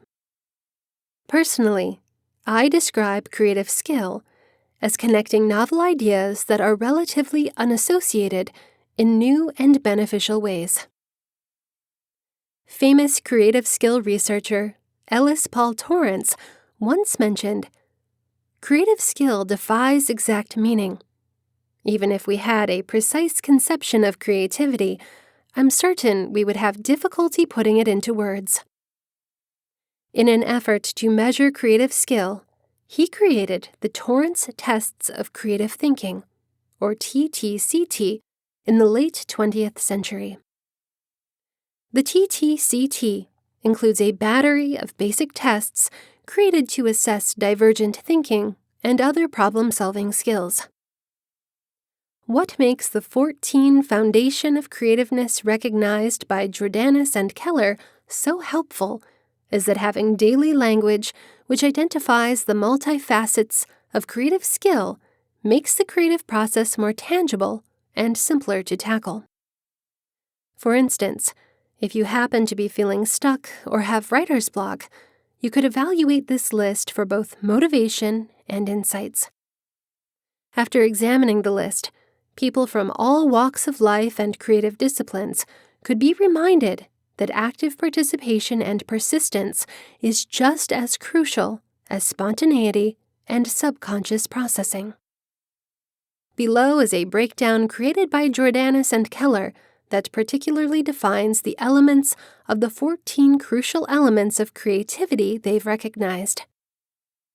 14 Building Blocks of Creative Skill by Jordanis and Keller. 1. Active involvement and determination.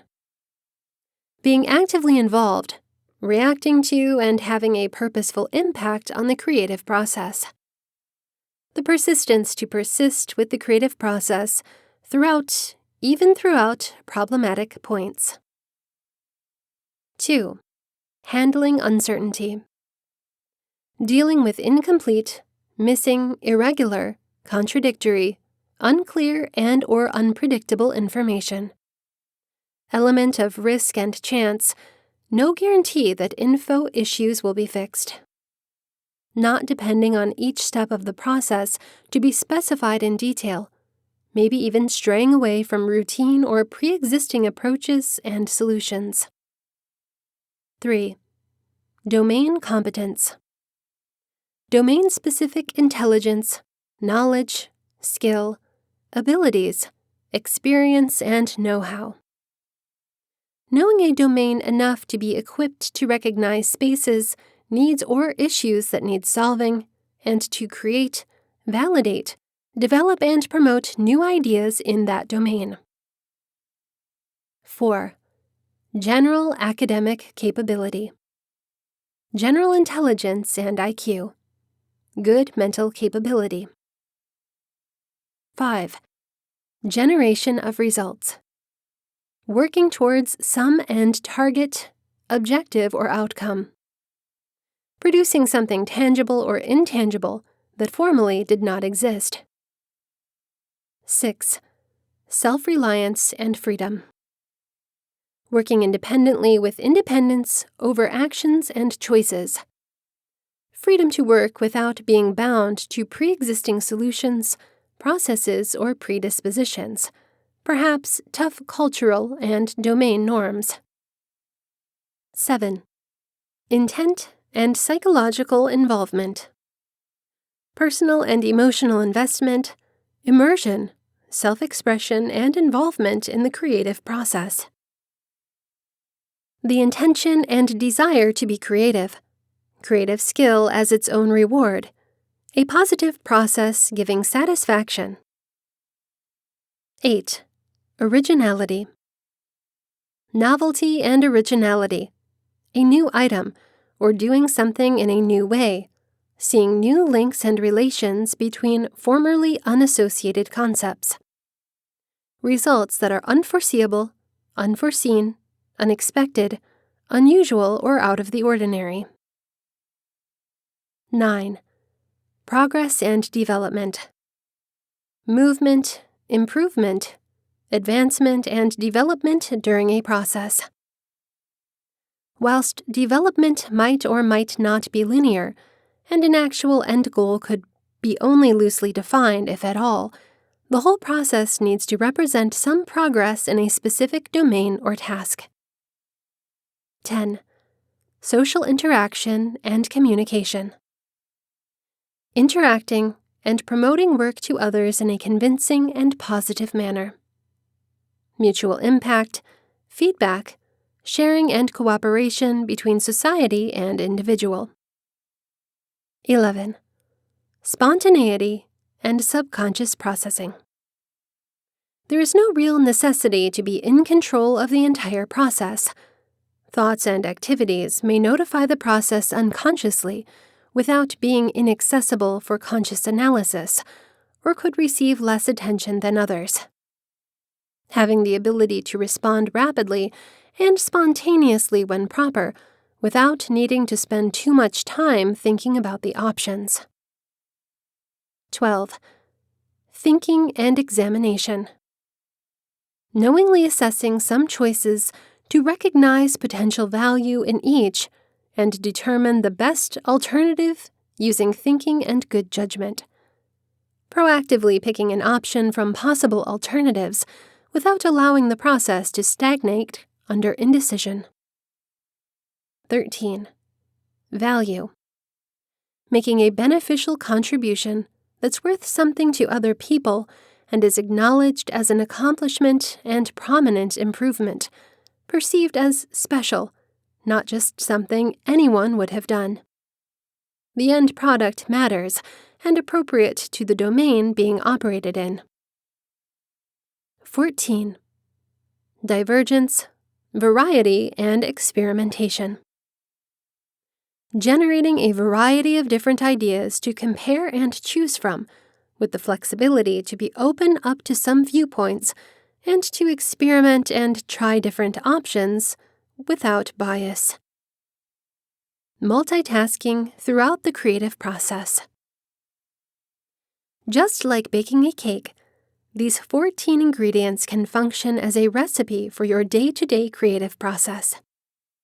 If you feel like something you are wrestling with creatively is lacking gusto or isn't coming together cohesively, go through the list above to pinpoint what could be missing and should be contributed to the mix. Creativity is always going to be a complex juggling act and work in progress. With this being said, having language that deconstructs the creative process helps to simplify into specific individual spokes that are all part of a particular wheel. By truing each spoke on this wheel routinely, you can keep your creative activity progressing every day. Here is another example. Maybe you are overthinking and micromanaging an imaginative job. After consulting this list, you may realize that it's time to zoom out and unclamp by being more intuitive and less cerebral. Alternatively, perhaps you are being too laid back and need to dial in by forcing yourself to be more results-driven, analytical, and pay more attention to detail. If you are feeling suppressed creatively, you may examine this list and ask yourself, am I playing it too safe? Should I just wing it by introducing more spontaneity and unpredictability? You get the essence. When defining his approach of acting at a round-table conversation, my Hampshire college schoolmate, Liv Scribner, once said, "I just need to give the scene what it needs." I love this advice, and actually believe it can be applied to any creative discipline, particularly with this 14-point list in hand. Aerobic exercise can increase your creative capacity. Aerobic exercise is a wonderful way to get your creative juices going. Albert Einstein delicately said of his earth-shattering E=mc² eureka moment, "I thought about it while riding my bicycle." I'm somebody who tries to flex my creative activity muscle most days of the week, especially when I'm working out physically. Based upon life experience, I have found the best way to maintain superfluidity, a state of zero friction or viscosity, creatively, is to stay nimble by constantly taking stock and evaluating my ever-changing creative processes, specifically when my body is in motion. For instance, at the time of a long jog, I'll text myself messages to remind myself of creative discoveries I have had about a riddle I'm actively ruminating about and trying to solve. The minute I get home, I transcribe these texts into an irreversible file on my computer system. A lot of the ideas are losers, but from time to time, there is a gem. Throughout the years, I've made myself a human laboratory rat and road-tested the power of running, biking, or swimming at an easy and low-intensity rate to stimulate creativeness. Anecdotally, I know that exercising at a tonic level facilitates my ability to think about my thinking and connect the dots in new and helpful ways. Throughout history, Many thinkers have had profound aha moments while trekking in the wilderness, walking in a city park, or doing some other kind of moderate intensity aerobic activity. Ideally, having a concise 14-point checklist that sums up the building blocks of creativeness, along with the motivation to stay physically active as a time to think about your thinking and problem solve, will help you stay more creative in your day-to-day life. As Tamlin Connor has revealed to us, everyday creative activity is undoubtedly a pathway to positive feelings, growing, and general wellness. Chapter 8. Free choice is not an impression. Many scientists and philosophers believe that free will is an impression. That is, intents, choices, and decisions are made by the subconscious mind, which only lets the mindful mind know what was willed after the fact. That argument was promoted long ago by experts like Darwin, Huxley, and Einstein. Most modern scholars also hold that physicians and neuroscientists have even performed experiments since the 80s to prove it. These experiments allegedly show that the brain makes a subconscious choice before it has realized purposely. In the normal experiment supporting illusory free choice, the subject is asked to willingly press a button at any time and see the position of a clock marker when they think they initially willed the movement. In the meantime, brain activity is kept an eye on over the part of the brain that manages the mechanics of the movement. The surprising normal observation is that subjects show brain activity changes before they say they intended to make the movement. Simply put, the brain activity supposedly released the command before the mindful mind had an actual chance to choose to move. All this happens in less than a second, but various scientists have analyzed this to mean that the subconscious mind decided to move, and the conscious mind only realized the decision later. In a paper on the current problem of the advances in cognitive psychology, Volume 6, pages 47 to 65, I challenged the entire series of experiments performed since the 1980s, purported to show that intentions, choices, and decisions are made unconsciously, with mindful mind being informed after the fact. These experiments don't test what they're meant to test, and are misinterpreted to support the view of illusory free will. My criticisms fixate on 3 bottom lines. 1. Timing of when a free will event took place requires self-questioning, and the other shows that reflective estimates of event timing aren't accurate. 2. Simple finger movements could be performed without much conscious thought, and certainly not agent of the conscious choices and choices needed in high-speed discussion or circumstances where the subconscious mind can't know beforehand what to do. And 3. The brain activity procedures have been primitive and insufficient. I explain 12 categories of what I consider as flawed thinking of free will. Some of the more apparent concerns that many researchers have glossed over include: choices are rarely instantaneous, certainly not on a scale of a fraction of a second. Mindful awareness that a choice has been made is delayed from the real decision, and these are 2 distinct procedures. Decision-making is not the only psychological process going on in such jobs. Some willed action, as when first learning how to play a musical instrument or touch type, should be easily willed because the subconscious mind can't know ahead of time what to do. Free will experiments have relied too much on awareness of actions and time evaluation of precision.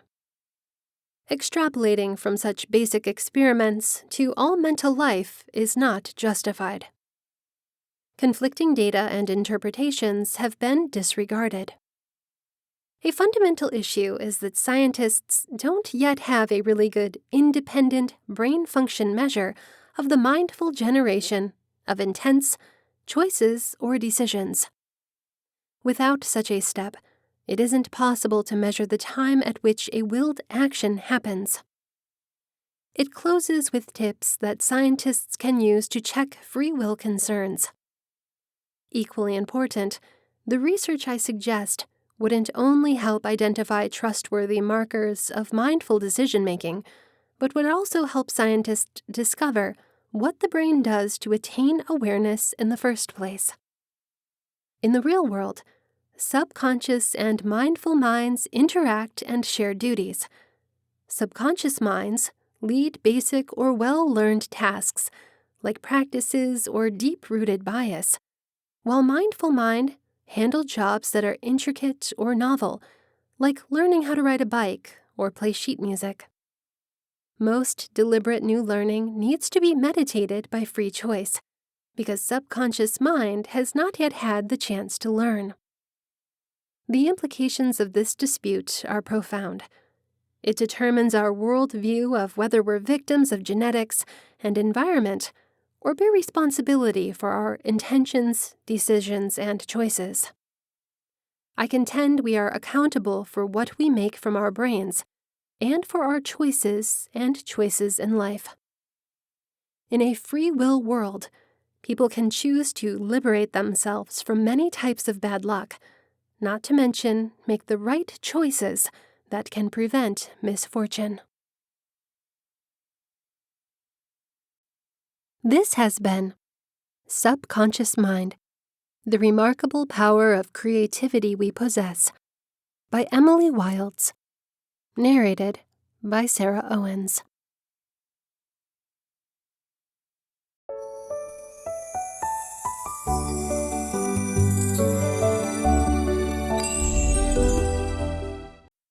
Subconscious Mind, Visualization, and the 7 Keys to Better Thinking, by Emily Wilds, narrated by Sarah Owens. Chapter 1. Consciousness as Afterthought. Semantic Confusion.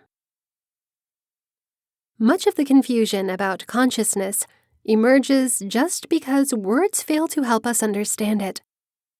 We have poor meanings for the normal words conscious, unconscious, subconscious, and non-conscious.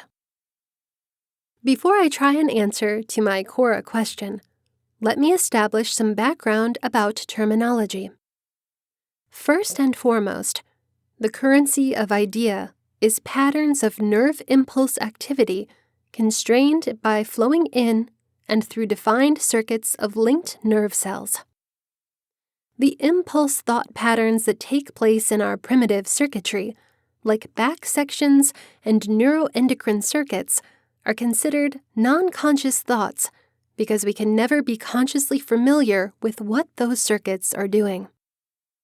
We can, for instance, use instruments to measure our blood pressure, but by itself, the brain can never ever identify that knowingly. Perhaps the most typical type of thought is that which occurs all the time, even when we are asleep, that we are not knowledgeable about.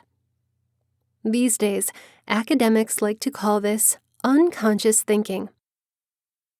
But coma is obviously an unconscious state, and there usually is little electrical activity that reflects thought. That is the reason why a better term in this framework is subconscious, a term popularized by Freud. That is probably why the term has fallen into disuse. A lot of Freud's theories have been challenged, however, not his idea of subconsciousness. Consciousness is not the exact same as being awake. Reflect on your own perceptual experiences. Whenever you are knowingly aware of something, you were attending to it. True, you can be awake without being conscious, as in the gorilla in the basketball game. This indicates that we have to make a mindful difference between wakefulness and consciousness. They are not associated. You cannot be conscious if you are not awake, but being awake does not assure awareness of non-attended objects. Wakefulness is created out of excitatory activity of the brainstem reticular formation, which is acting on the neocortex.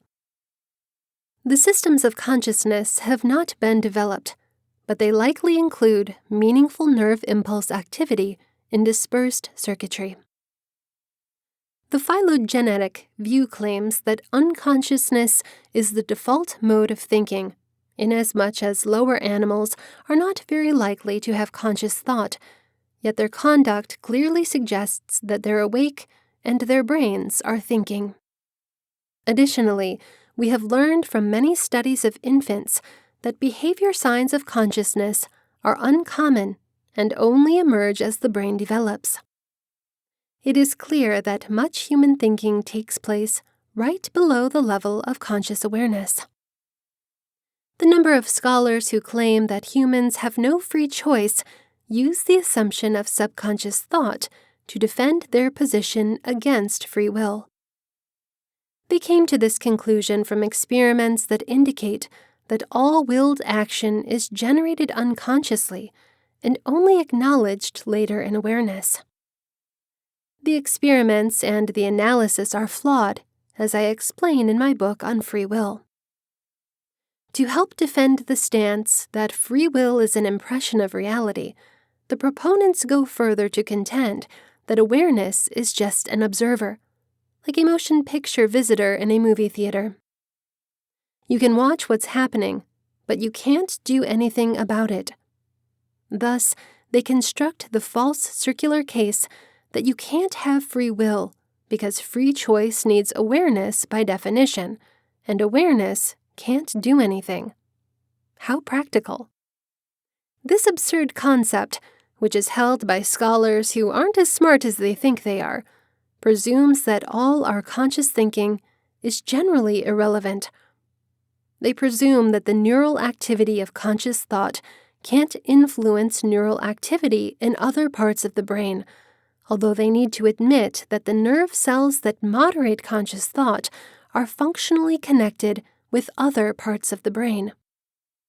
Through those connections, conscious thought can, for example, obviously examine the meaning of stimuli, or order certain muscles to agreement, or force psychological effort to memorize or change our emotional state and visceral functions due to reason or mindfulness meditation, and so forth.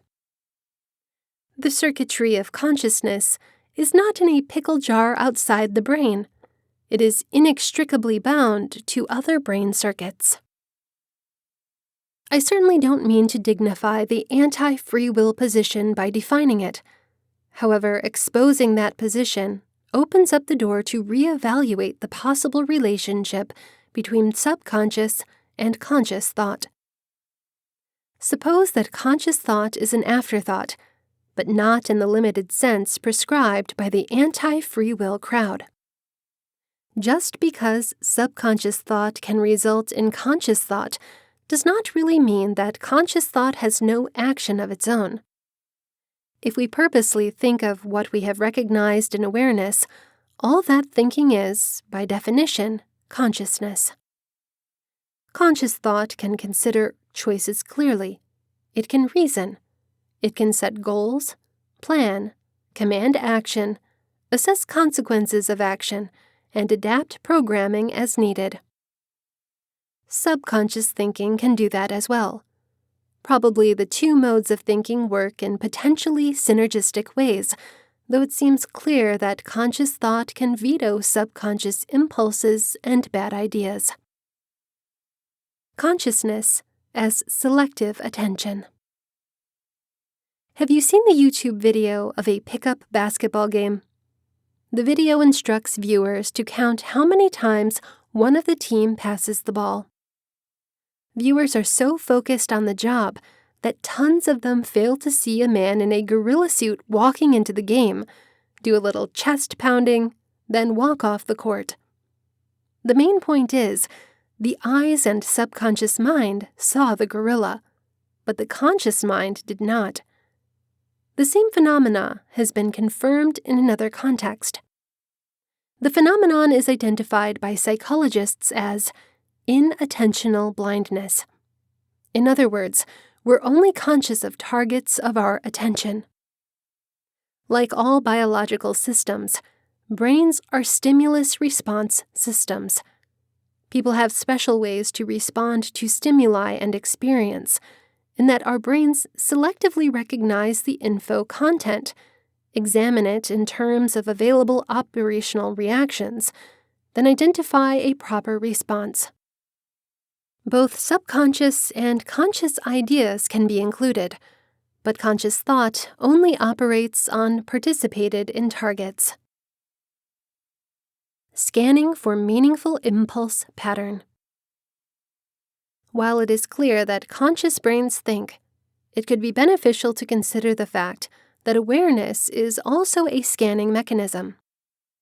We don't know how such scanning is enabled by wakefulness, but we do know that the awake brain creates more regular oscillations of impulse activity. These oscillations develop in many localized sub-networks throughout the cortex, taking place at different frequencies and extent of synchrony, to name a few generators. Intracellular recordings of neurons reveal that one or more spikes are created each time the membrane depolarizes. Oscillation is a built-in function of neural circuits, which typically oscillate just because impulse output returns to the circuitry that generates it. Increasing the frequency of oscillation increases the impulse impulse discharge simply because there are more depolarizations per unit of time. That increases the educational throughput in the network. Likewise, the degree to which multiple oscillators integrate to share data modulates impulse throughput connected circuits. Perhaps the oscillation by itself is the scanning system. As novel or specifically relevant input goes into an oscillating circuit, that circuit's own impulse firing pattern could be interrupted, or it may reset, change frequency, or modify its time locking to other subnetworks. Improved time locking amongst circuits could have the magnifying intensity impact that seems to be required in selective conscious attention. The carrying capacity for info is limited because only subsets of networks in the worldwide workspace synchronously engage in any one moment. That is one way to improve the signal-to-noise ratio of neural circuit processing. Maybe conscious thought is the afterthought of this scanning once it latches on to a subconscious thought that obliges attention. Such a system has great natural advantage in that it is a way for the brain to scan through a noisy stimulus and thought world to recognize signals that are prominent for proper and selective processing and reaction. And when the target is captured in awareness, conscious neural activity assesses the significant signals and determines what to do about it and directs helpful attention. Chapter 2. The Benefits of Creative Visualization. To change reality, we should modify the one thing that isn't fixed, the programs themselves. For our universe, these are what we call beliefs. So in this way of thinking of things, belief ends up being the software application that programs reality. Greg Braden. The subconscious mind is a programmable hard drive. The programs of our lives, which are mostly stimulus-response behaviors, are downloaded into our subconscious. The subconscious doesn't rely on the world outside for its knowing, and so it cannot differentiate between what is real and what's pictured. The subconscious keeps in mind every little thing, is absolutely actual, which means there's no subtlety, and processes only in the present tense. It will look for and guide you to whatever you tell it, So you should be definitely clear and specific in directing your subconscious to help you achieve your objectives. The subconscious mind uses imagination and feeling to communicate. You can practice in your mind without ever doing the actions. Your conscious mind, on the other hand, is an evolutionary development of higher mammals. In people, the conscious mind takes several years to develop. It is sensible, and as a believing entity, uses words to communicate. It processes in the past, present, and future. The conscious mind directly perceives the outside world and takes in what it sees. The beliefs, mindsets, and habits that are set might override what our conscious mind desires. So in order to get our conscious goals, the idea is to access the subconscious to go beyond our limitations. Reprogramming old beliefs eliminates negative patterns. Although you still remember the negative event, the psychological response changes. The attachment you once had is basically removed. When you change your belief, you change your response to life and what you actually believe you can accomplish. Creative visualization is a fine example of how to use that imagination to help you develop anything you want to happen in your life. The strategy has been around for a long time, has been well researched, and its effectiveness has been shown. For instance, this is a well-known method in the preparation of seasoned athletes for competition. Thought precedes creation. The idea guides energy in the physical world in order to create certain behaviors. There are 3 requirements for creative visualization to be fully reliable. 1. The desire to create what you have decided to picture. 2. The belief in what you have chosen to get through your visualization and the certainty that you will attain it. And 3. The acceptance of having whatever you have pictured as your goal. Anybody can make use of creative visualization to achieve a wanted objective. Turn your attention to an area of your life on which you want to focus. After moving into deep relaxation, analyze this area just as it is in your present reality. What do you most want to change about it? What feelings would you want to accompany this change? Note all of the reasons that stop you from creating or having this reality. Is it fear, anxiety, way too much disruption to your life, to your relationships? Keep on going until you have identified all of the limiting reasons. Now envision what you want to happen, unfolding as you want it to be. Set your wanted goal. Listen to your inner assistance to affirm that what you are requesting for is what you really want, is positive, and is meant for your greatest good. Create precisely what you want to make happen, just as you want it to be. Picture this usually and in as much detail as possible, using all of your senses. Affirm what you develop over and over again. Remember, creative visualization is accompanied in the first person and in the present tense. It is happening to you now. So be very clear in the way you describe and imagine what you want to happen. All of us operate from our own individual viewpoint or perspective, a reality with which our mind feels comfortable. By seeing that we can knowingly and actively change our viewpoint through envisioning a desired outcome, we have a chance to shift perception in reality. Chapter 3. Your 7 Keys to Better Thinking. Do you want to make the best use of your brain over a lifetime? The initial step is to embrace and regularly pay more attention to the following 7 points.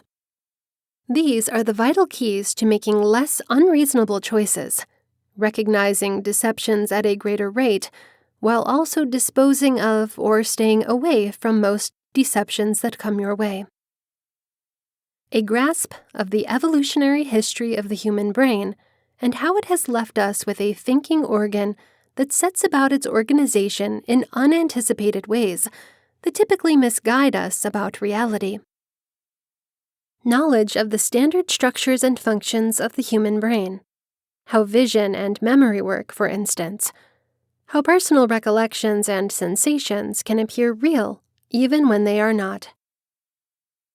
An appreciation for the deep effect nutrition, lifelong learning, and physical activity have on the brain's health, performance, and durability. Awareness of the popular role of the subconscious mind in daily life, and the understanding that we acquired our brains from forefathers shaped by incredibly competitive and dangerous environments that made quick, subconscious response a priority over slower, conscious reflection and imagination. An awareness to many of the natural and typical mental biases and faster ways that can weaken rational ideas. The courage and maturity not only to question every little thing, but also to accept the absence of answers and those answers that may oppose hopes and beliefs that appeal to us. Sufficient humbleness to prevent one from positioning absolute trust in sensory understandings, personal experiments, and thoughtful conclusions.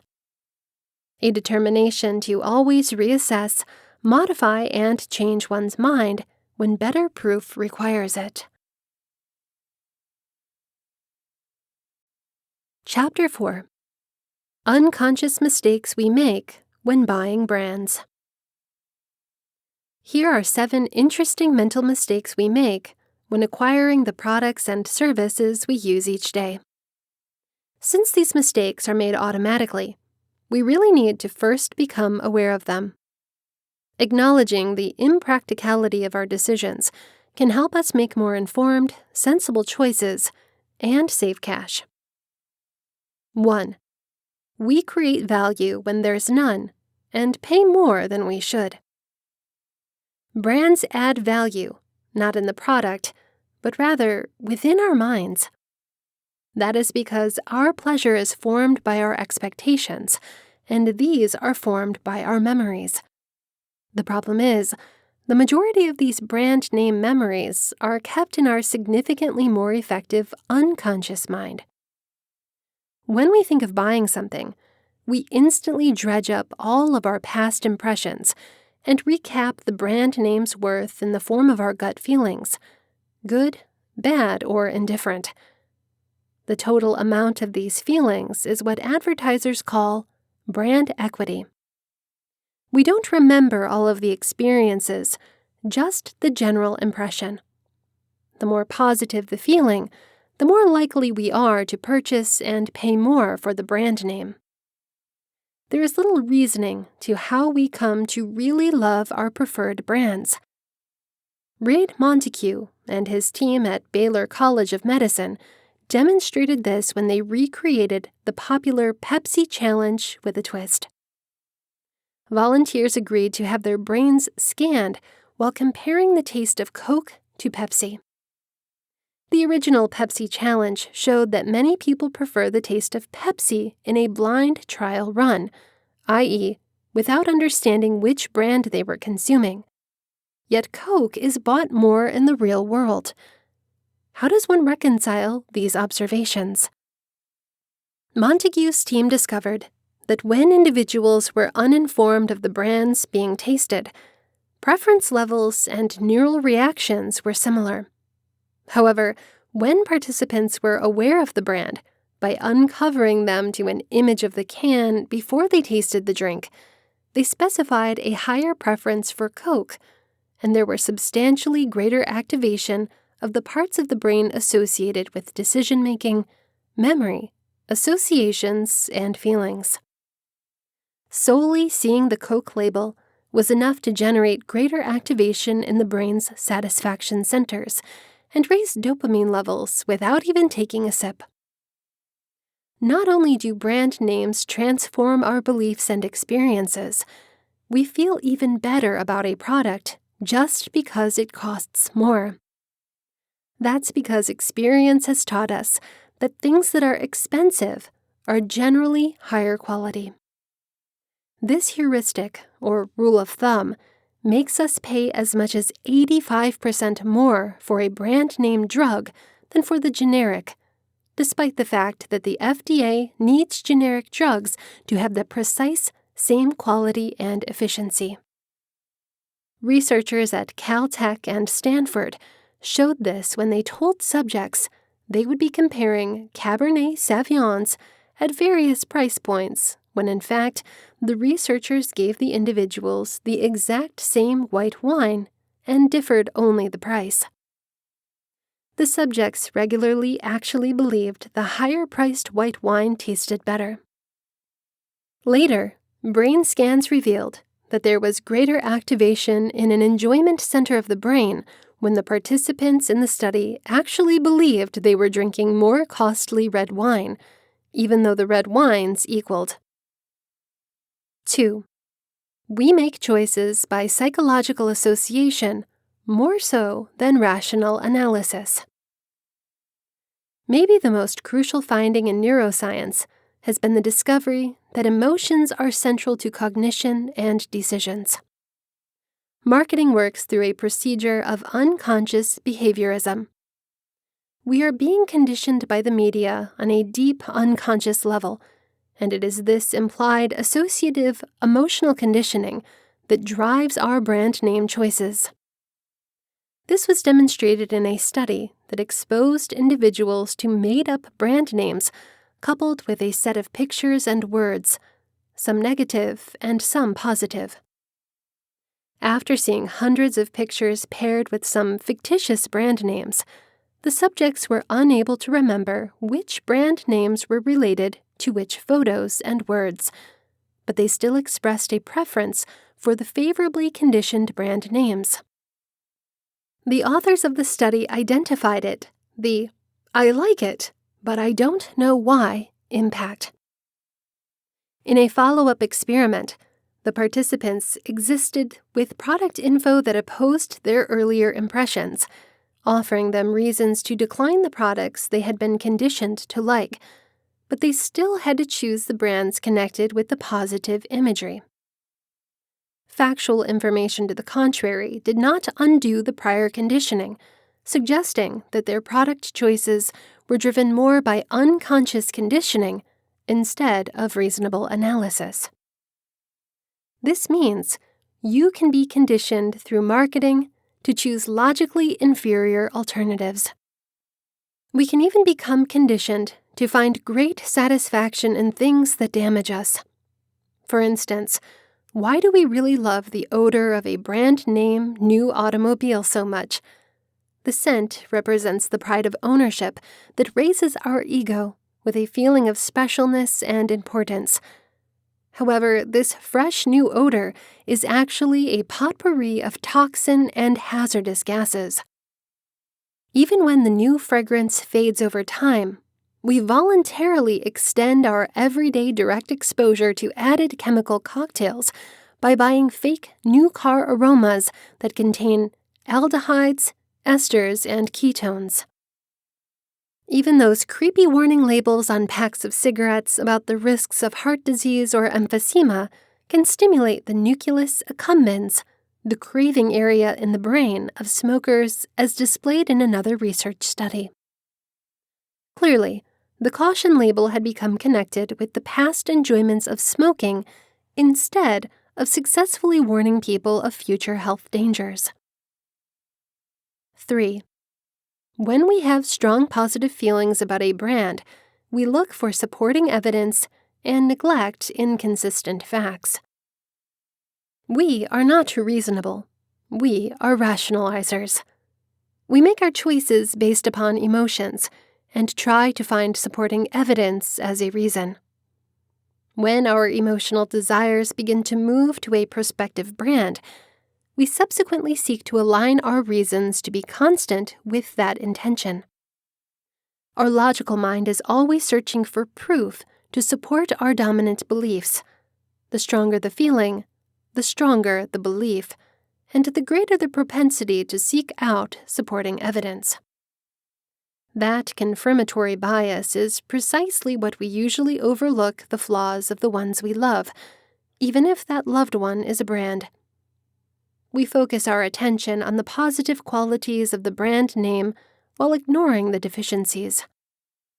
This predilection is also what avoids Republicans and Democrats from finding common ground in the same set of facts, and why it is impossible to win an argument with someone on a mentally charged issue like abortion or the existence of God. No amount of thinking can overcome strong emotions, just because the mentally charged mind will always find its reasons to really believe. To push us toward their brand, advertisers typically create special, accurate, product-based differences. The trademark ingredient, Retsin, in Surt's breath mints, the trademarked additive, Techron in Chevron gas, or the sheeting action in Waterfall meal cleaning agent offer just enough reasoning to overcome our resistance and open our wallets. 4. We draw conclusions based on how the information is presented, not the actual information itself. An advertisement for cream cheese that specifies 95% fat-free is more likely to convince us than one that says it contains 5% fat. The facts equal, but it is the positive spin, not the concrete evidence, that drives the appeal. Rather than just mentioning the facts, most marketers generally embed their message into creative, contextual gadgets that evoke emotions and bypass logical resistance. The reason that advertisers use stories, poems, slogans, jokes, songs, images, signs, characters, roles, and metaphors. They are particularly ripe marketing tools, simply because they lead to the imagination and stimulate the feelings that strike at our heart, not our head. One well-known technique is the use of a spokesperson. We can transfer favorable emotions about the individual to the brand, even if the character's role is fictitious. For instance, when star Peter Bergman, who played Doc Cliff Warner on the daytime soap All My Children, starred in an ad for Vicks Formula 44 and embraced, "I'm not a doctor, but I play one on television," many audiences took his words as a reputable endorsement. Since they had often seen Bergman in a white lab coat, in their eyes, he had a license to end up being a very real medical authority. 5. The more we are exposed to a brand, the more we like it. The primary drive in human conduct and biology is homeostasis, or the looking for of the exact same steady, well-balanced, foreseeable state. All human beings, and therefore all consumers, find a good deal of convenience and satisfaction in what's known and familiar. Psychologist Robert Jejonik of Stanford University showed that familiarity types affection, a procedure he identified the mere direct exposure influence. Jejonik showed participants a random chosen series of shapes in fast succession, making it possible for the group to consciously determine how usually each shape was shown. What he found was that when asked which forms they found most pleasing, subjects would reliably choose those that they had been exposed to frequently, though they had no consciousness of how often they had seen the shapes or which they'd seen more often. So it's no surprise we're exposed to countless ads each day. This is an example. Coke's focus has always been developing an instantly identified and valued brand. Through the traditional constant logo design, the iconic contour of the bottle's design, the mellifluous alliteration of the trademark name, its investment in world-class, heartwarming marketing, and a prevalent retail presence, it became not only the first really global brand, but also the most recognized hallmark in the world. In 2011, the Coca-Cola brand was well worth an approximated $74 billion, more than Pepsi, Starbucks, Budweiser, and Red Bull integrated. A position maintained by spending $2.9 billion in marketing in 2010, more than Microsoft and Apple's marketing spending plans put together. Mere direct exposure in time can bypass even our impulses for survival. Take, for example, many people's pressing and, in some cases, costly addiction to coffee. All humans actually have a natural distaste for bitterness, a universal attribute of all coffees. When they are tasting something bitter, a typical response for humans would be to spit it out to avoid poisoning, as bitterness signals warning of the presence of contaminants. That's why kids don't typically like the taste of coffee, and why bitter-tasting artificial chemicals are commonly contributed to harmful substances, like antifreeze and denatured alcohol, to keep from unexpected poisoning. However, thanks in part to effective brand names like Starbucks, contemporary people have learned to bypass and change our natural distaste for bitter tastes into a required pleasure. We learn how to associate coffee with these rituals of relaxation and socializing, as well as the pleasurable effects of caffeine, and change an inexpensive product into a $5 indulgence. Therefore, it should come as no surprise that there's a Starbucks on every corner of some streets. 6. We make decisions based on the memories of our experiences, not the real experiences.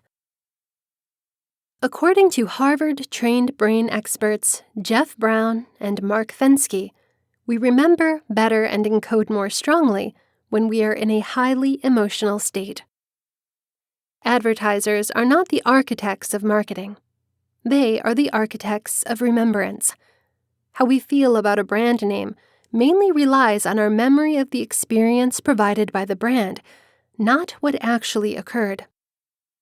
These aren't based on the reality of these experiences, but almost entirely on the peak moment and the concluding impression, whether positive or negative, the brand has produced. This propensity is what the behavior financial expert Daniel Kahneman calls peak end rule. A good example of this was a project called Red Bull Stratos, with the lofty mission of transcending human limitations. On October 14, 2012, Felix Baumgartner ascended to the edge of space as the world watched live on the edge of their seats.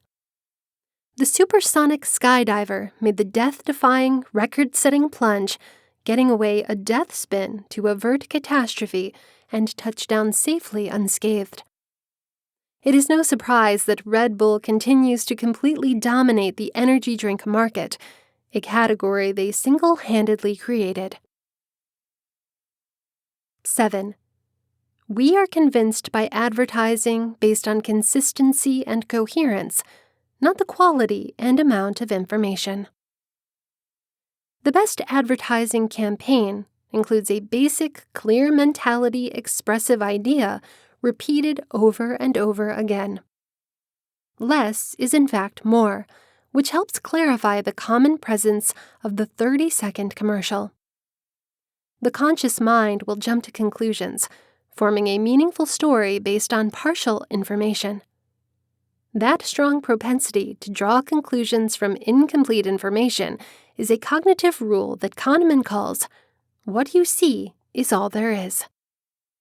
Kahneman argues that consistency and coherence, not the amount or quality of information, are the secrets to forming opinions. As Kahneman defines it, neither the quantity nor the quality of the evidence counts for much in subjective self-confidence. The self-confidence depends on the quality of the story they can tell, So it is not surprising that one of the hottest new forms of advertising is branded content. Progressively, advertisers are selecting to spend their investments usually in the form of entertaining stories that blur the line between traditional advertising and home entertainment. We may enjoy these new forms of marketing better, but we also may become more affected by them, without ever understanding why. Chapter 5. What do you know that you do not think you know? Sometimes it takes a while to accept something to be true, what's basically taken shape in your subconscious. A matter settled within you, or taken its final form, simply may not be prepared to be admitted into awareness. It can't yet be explicitly understood, just because, whether it's a choice, intuition, or insight, a self-protective part of you, rationally or not, refuses to grant you permission to freely acknowledge it. Additionally, what you do not have conscious access to could relate to practically any inner disappointment or dispute, serious or not. At its worst, however, what's concealed could be something that feels so frightening that deep inside of you, you might fear that letting it surface would be to open Pandora's box. To look at it a little more differently, whatever conclusion you may have reached about an individual, place, or thing remains securely hidden until mentally and emotionally what you are securing from consciousness is experienced as imperative to capture or express. Undoubtedly, I was not able to find any research studies focusing particularly on what I see as a relatively typical phenomenon, one that can apply to almost anything, good or bad, comic or tragic, wondrous or gloomy, scary or thrilling. No matter the topic, there's a specific lag time, from minutes to maybe months or even years, before a choice or preference that has come true within you can manifest itself, be recognizable, and finally accepted. However, eventually, you're required to appreciate the apparently newfound knowledge that must be challenged. It may have been too complicated, frightening, intimidating, provoking, or perhaps something that might tip you over into unmanageable anger, grief, anxiety, or depression. However, again, what you have kept camouflaged from yourself could associate with practically anything, even something relatively trivial. Following are just a few things that might exist furtively beneath conscious awareness. Committing to a relationship. Separating an engagement or leaving a marriage. Whether to go back to a conflict with your partner still unresolved. Which of 15 or so houses you've been considering are you going to put a bid on? Where will you take your next trip? What college or university you're going to go to? What you're going to major in? Whether you are going to quit your job or take a new one. Whether you will accept a person as a friend or ally. Whether you're going to confide in a person. Which car you're going to purchase. Which restaurant you'll eat at. And so on and so on. And do consider examples from your own life in which your conscious mind appeared to trail your subconscious one. To offer but one example, I once dealt with a couple who had been cohabitating for over 6 years. They both had partial custody of kids from an earlier failed marriage, or were rather gun-shy about tying the knot themselves. On many levels, the inspirational forces or barriers of their circumstance were complicated, if not convoluted. Therefore, it was comprehensive that though they routinely spoke about officializing their relationship through marriage, making a decision on the matter continued to elude them. However, at some point, subsequent to a bad and clearly unresolvable argument, they sat down and equally concurred that despite their powerful emotional investment in the relationship, it was time to break up. As much as they appreciated each other, they had to admit that eventually a satisfying, lasting union between them wasn't feasible. In both personality and temperament, there were just too many aggravating, irremediable differences between them.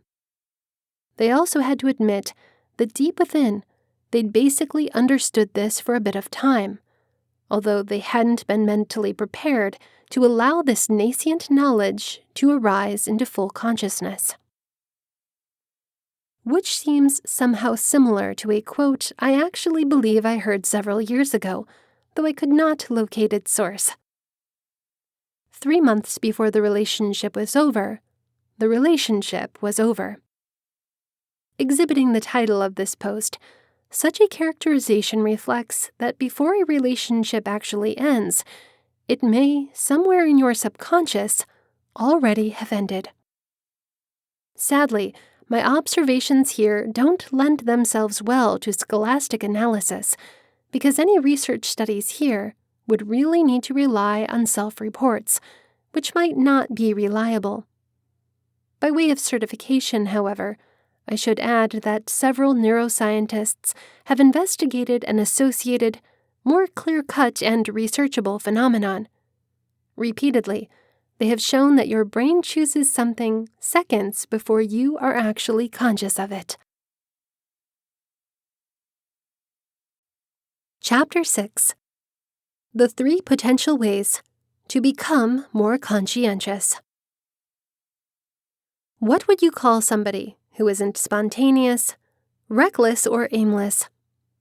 What would you call a person who is reliable, persistent, disciplined, goal-oriented, dedicated, orderly, sensible, accountable, self-controlled, and well-organized? These objectives specify a conscientious individual. Conscientiousness is an essential principle because it predicts many substantial and positive results in life, that is, better health, relationships, job performance, and school results. How can we end up being more conscientious? That is what scientists from Yale University and Harvard Medical School discuss in a short article taking a look in the January Problem of Personality Disorders, Theory, Research, and Treatment. According to the Huge 5 personality theory, conscientiousness is one of the 5 measurements of character, in addition to extroversion, agreeableness, neuroticism, and openness to experiments. Conscientiousness is connected with characteristics such as the hold-up of gratification, ego control, effort control, self-regulation, grit, and restriction. How is conscientiousness gauged? Typically, along with the other big 5 personality traits. How to improve conscientiousness.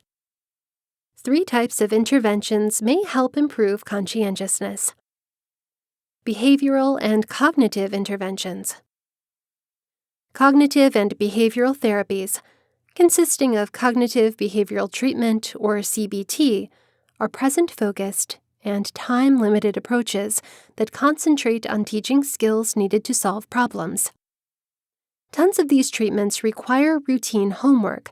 For example, individuals need to keep written track of their thoughts and feelings and practice abilities learned in treatment in real-world settings. Cognitive and behavioral approaches may improve conscientiousness, but their use presents an obstacle, one that many other treatments for improving conscientiousness share. Namely, these interventions need discipline, perseverance, and work, the exact things low conscientious individuals lack. For example, how could people with compound use conditions be expected to take part in such treatments with regularity when intoxication, withdrawal, and time spent trying to acquire drugs impede what the scientists call the expression of conscientiousness? However, research suggests these interventions do improve conscientiousness, even if indirectly. For example, behavior strategies like contingency management, strengthening and rewarding positive changes in conduct, i.e., abstinence from alcohol, improve conscientiousness, and have been useful in promoting positive change in people with alcohol or drug abuse conditions. In drug treatment populations, contingency management has been connected with moderate effect sizes, larger for cocaine and opioids than for tobacco. Goal-related metacognitive methods. Another group of techniques involves metacognition, knowledge and consciousness of a person's own thinking process. As all of us know, pleasant fantasies about the future don't automatically translate to a determination to put in the effort needed for change. So what can we do? One metacognitive method handy with goal setting is called psychological contrasting. Mental contrasting needs one to imagine a goal, the course to the objective, and potential obstacles along the way. By encouraging one to visualize the course to the goal, mental contrasting helps the individual choose more practical goals and make a greater dedication to these objectives. Another technique is implementation intentions, which includes the creation of concrete contingency plans. These are in the form of, I mean to do X if Y takes place. For instance, I will do my breathing workouts for 5 minutes if I feel too anxious before the meeting. Episodic future thinking motivates people to try to pre-experience their future, not to just think about it, but to imagine it strongly in all of its realistic details. This is similar to how episodic memory enables us to re-experience our past. Whichever of these strategies we use, we're asked to consider the future and make strategies. This might help increase our conscientiousness and enable us to move toward our objectives, even if the objectives and benefits related to them are far away. Cognitive remediation treatment. Cognitive remediation is used to improve a person's cognitive processes and functions, such as attention, working memory, and social cognition. It does so by making use of cognitive workouts and academic computer games. The objective of this interaction, aside from instant enhancement on the skilled job, is transfer, meaning to transfer cognitive gains to other associated psychological jobs, but also to activities of everyday living. Cognitive removal has not been investigated as a way to enhance conscientiousness. Nevertheless, this treatment has been effectively used to enhance executive function in disorders like schizophrenia. Executive functions are top-down cognitive processes and are triggered when the usage of automatic or intuitive processes is insufficient, meaning reading a tough article in a noisy room. Seeing the assumed link between executive functions and conscientiousness, cognitive remediation may increase conscientiousness by enhancing executive functioning. Compared to other approaches, such as individual therapy with a health professional, cognitive removal has several benefits. It is practical, needs less insight, needs fewer resources, and can be fun, specifically with the application of computer games. Concluding thoughts on increasing conscientiousness. As I have mentioned earlier, it is challenging to enhance conscientiousness in impulsive people through interventions which themselves need conscientiousness, or in other words, doing homework or regular practice of skills. Though the interventions we have discussed are likely to be useful, the question is, how can we help people stand firm and stick to the treatment? One solution to this issue is using boosted support. Such support could come from family, loved ones, friends, a romantic partner, an individual coach, and so on. Another solution is to increase the person's inspiration to stick to the intervention. Rather than targeting general conscientiousness, for instance, one may concentrate on increasing conscientiousness through changing behaviors the individual considers essential, i.e., becoming a better parent. Also valuable could be making the interference fun and satisfying and using external rewards. Increasing conscientiousness is challenging, but is it worth the time and effort? To address this question, here is a brief synopsis of the positive outcomes connected with conscientiousness. Boosted conscientiousness is linked with behaviors that promote health, meaning exercise, and protect health, or low drug use.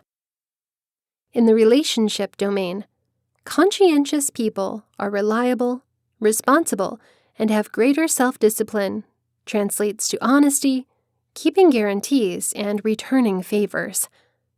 Subsequently, conscientious people enjoy higher quality relationships and have lower rates of divorce.